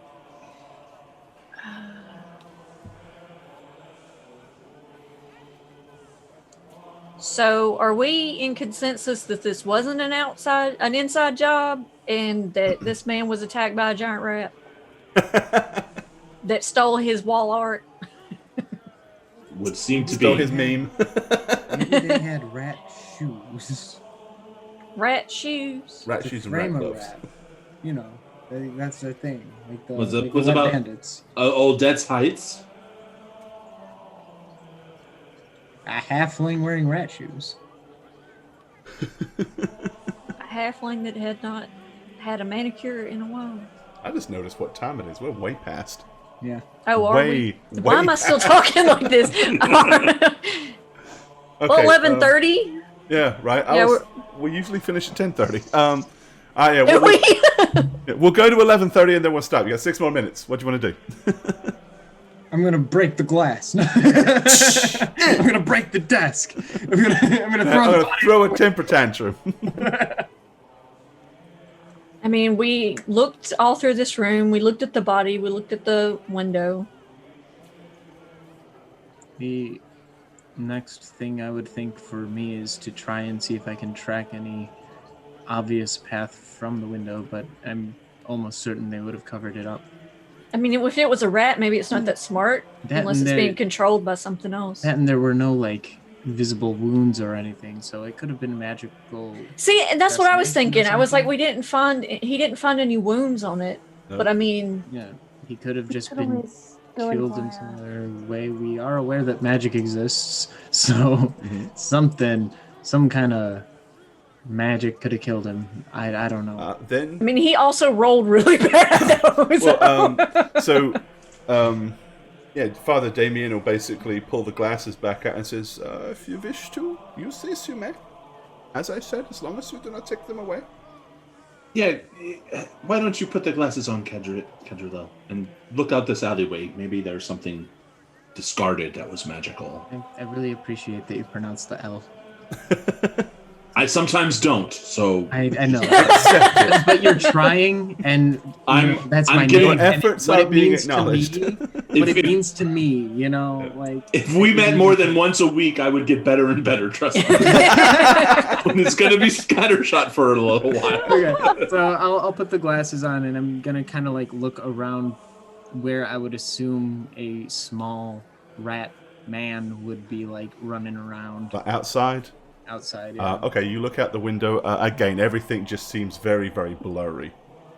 Nothing standing out. No. I'm starting to think these don't actually see magic as much as if you know how to use them, you can use them to see properties you would otherwise not be able to. Like Here's the thing. appraisals. They said that they were magical, or that they Yes. could see magic, but maybe they were just regular eyeglasses that made it where this man could see, because maybe he just can't see that well.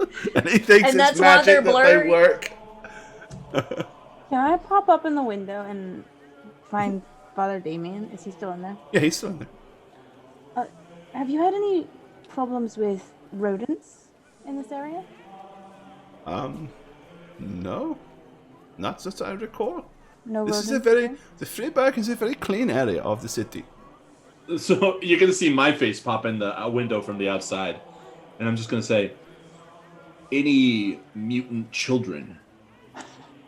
I'm gonna look at Matthew like, If there were mutant children, do you not think that the witch hunters would have been called to take care of the problem? No. I mean, like, look at my face. Not the best looking.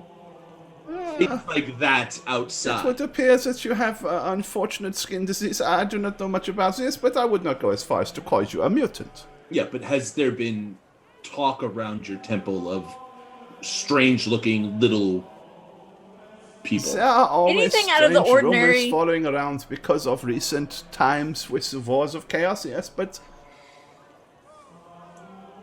nothing of that stands out particularly about this that I would think is somehow suspicious? No. So if this priest was murdered before it was even nighttime, and the culprit used this window, they wouldn't have gotten far from this building without someone seeing something out here. And No one heard anything either, so. no. Well, that we know of. No, nobody inside the church heard anything. This is for sure. I mean, the singing is rather loud. Probably nobody would hear. Well, also, it was late evening or early evening, and everybody was at the other end of the church having supper. It was after supper that I went back and checked to check on Father Morton. I mean, he hadn't eaten. Maybe he was hypoglycemic. And... I still think there was a rat child out here. A rat child. It's a 80s rock band. Rat child. Yeah, all the claws just happened. He just kind of died, and then like. So yeah, but no, That's looking outside in the street, the glasses don't yield anything of importance. I mean, everything just looks a little blurry. It's kind of different. Maybe we could take his body somewhere where somebody could like look at it and tell us how he died. Maybe we could have the head priest take a look at this. It seems like something he'd be good at. Maybe. Yeah, you think the head priest can perform an autopsy or something like that? They're talking about like pre-medieval Dark Age kind of stuff. Yeah. I mean, I know They're I said most it in a way like I was being Moves all over him sarcastic. and say, "We'll see what the leeches tell us." But like, I'm serious. Like, somebody should be able to perform an autopsy, right? Like, I mean, clearly there are people more skilled at examining bodies than just some priest initiate. an initiate priest and you guys. Yeah. I mean, that would probably be the best next move, considering we don't want to go to the captain with a rat. Yeah. With a rat story. I mean, even if we do, at least we would be able to tell him, like, he was killed by a rat. Like, and the only evidence we have is a really big rat. Like, so... Where's that 40-point plague doctor unit when you need it? Right. Like, at the very least, we can present evidence, even though we're like, this is what the evidence is saying, but... So, yeah, I think we need to speak to the head priest and then find a coroner. Well, that's our next course of action, then. Okay. Bing! That's what you want to do. You want Father Damien to go and fetch the head priest. Perhaps we should But go it- inside and fix the window, though. It is 12:30. You're gonna go back inside.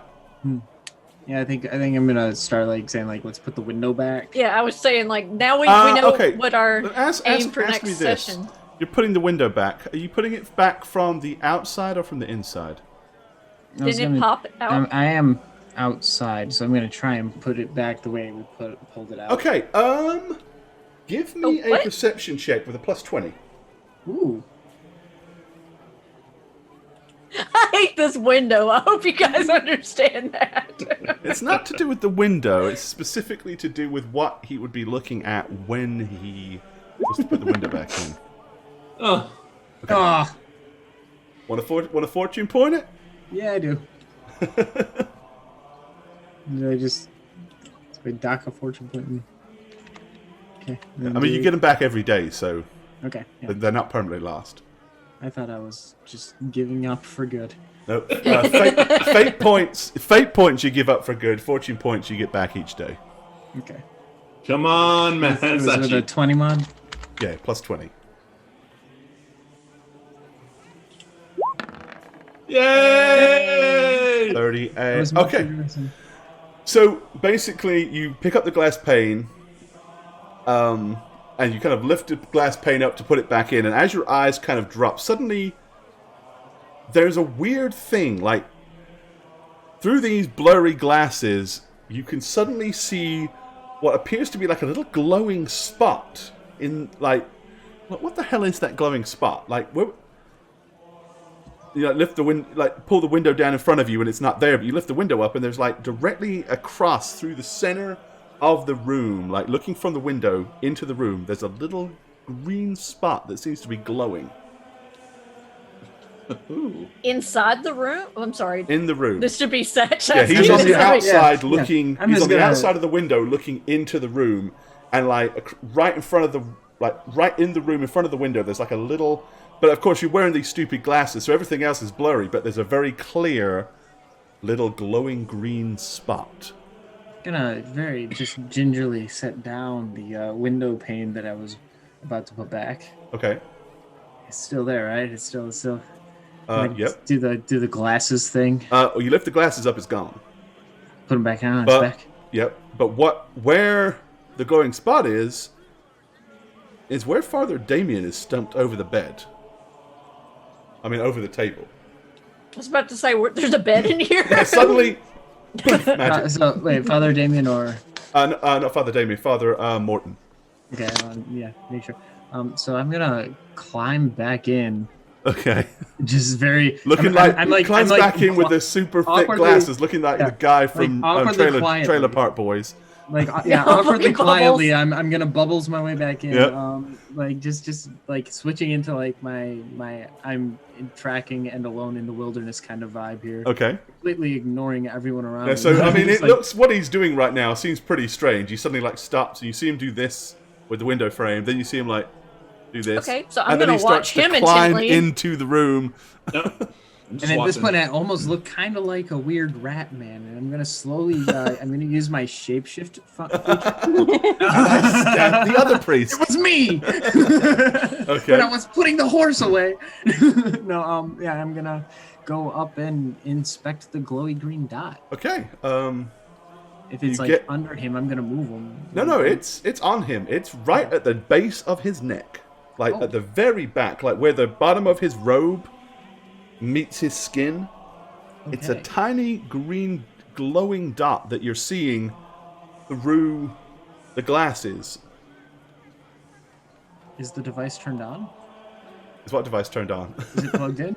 Yes, No, it's I'm plugged gonna, yeah, I'm just gonna look really close at that green dot. Then I don't know, just Okay, Okay. you just kind of sit it there, and if you lift the glasses up, I mean, you can see his neck. Mhm. But only with the glasses on can you see a green dot. But I mean, you can't, with the glasses on, you also can't see anything but a green dot. I'm gonna poke it. Okay. I'm poking the touch it? stiff. You get a really weird, unpleasant, tingly feeling on your finger right at that point. Very, very strange, weird feeling, like radiates up your finger. Give me a fortitude save. Oh no. It's the fell. No. So basically, in this game, I say fortitude save. I mean, give me a willpower check. Okay. Finding this. Willpower. There it is. 36. Oop, 41 is my current. Okay. All right. And I'm gonna fail. Woo! Nope, you succeed. Okay, it's a horrible feeling. It almost feels like... now, you guys watching him, Yes. Yeah, I am. notice Yes. that his... So, first of all, your whole his finger neck. begins to glow green through the glasses. Oh, I was about to say I For can those of see you this. looking, that doesn't happen at all. What actually happens is his finger kind of goes weird and limp and almost droops and becomes like limp and spongy and pointy just for about a half a second. And It then becomes it like limp and pointy at the same time. it's kind of like limp, but instead of a finger it comes to a sharp point. Like it's Ooh. almost like it's going "Ugh," and like melting off of his hand. And then you see him go like and then it's back to normal. Ooh, that was gonna be a fate point. What the hell was that? What the hell was that? But I mean, you saw him literally touch a tiny spot on the back of, like, he just went over and went poke, and that's when it happened, like on the back of the guy's neck, just below the base of his robe. Is it just me, or did he develop a claw for a second there? I'm gonna take That's off what my- you want to call It looked it. more like a small limp tentacle, really. Or an optical tentacle? It looked kind of like the pencil thing. Yeah, that's it. Yeah. I'm gonna walk over there and look at what he touched. I was like, "What'd you touch?" Don't. Okay. Don't. When you look, there Don't is do it. a teeny tiny little black spot at the base of his neck. However, there's also something kind of laying in the fold at the back of his robe that you hadn't seen previously. Okay, I'm gonna pick something up off the ground, like a paper or whatever, Okay. and like kind of use it to block my skin from whatever it is, and I'm gonna try to look through his robe there. All right. It is a tiny little dart about this big. We found the murder weapon. It would appear that, yes, indeed, somehow, something stuck him in the back of the neck with this teeny tiny dart, and that is what took him out. Dun, dun, But whatever it is, clearly it's something most foul, because it shows up as magic if you actually look at him through the glasses specifically. And whatever it did to Cadarel's finger is not anything natural. Yeah, we're And gonna that put that right in like there an envelope is or something. definitely a dun dun dun moment, and that is where we will leave it. I was Perfect place early. to I'm sorry. perfect Cor. place to stop. All right, there we go.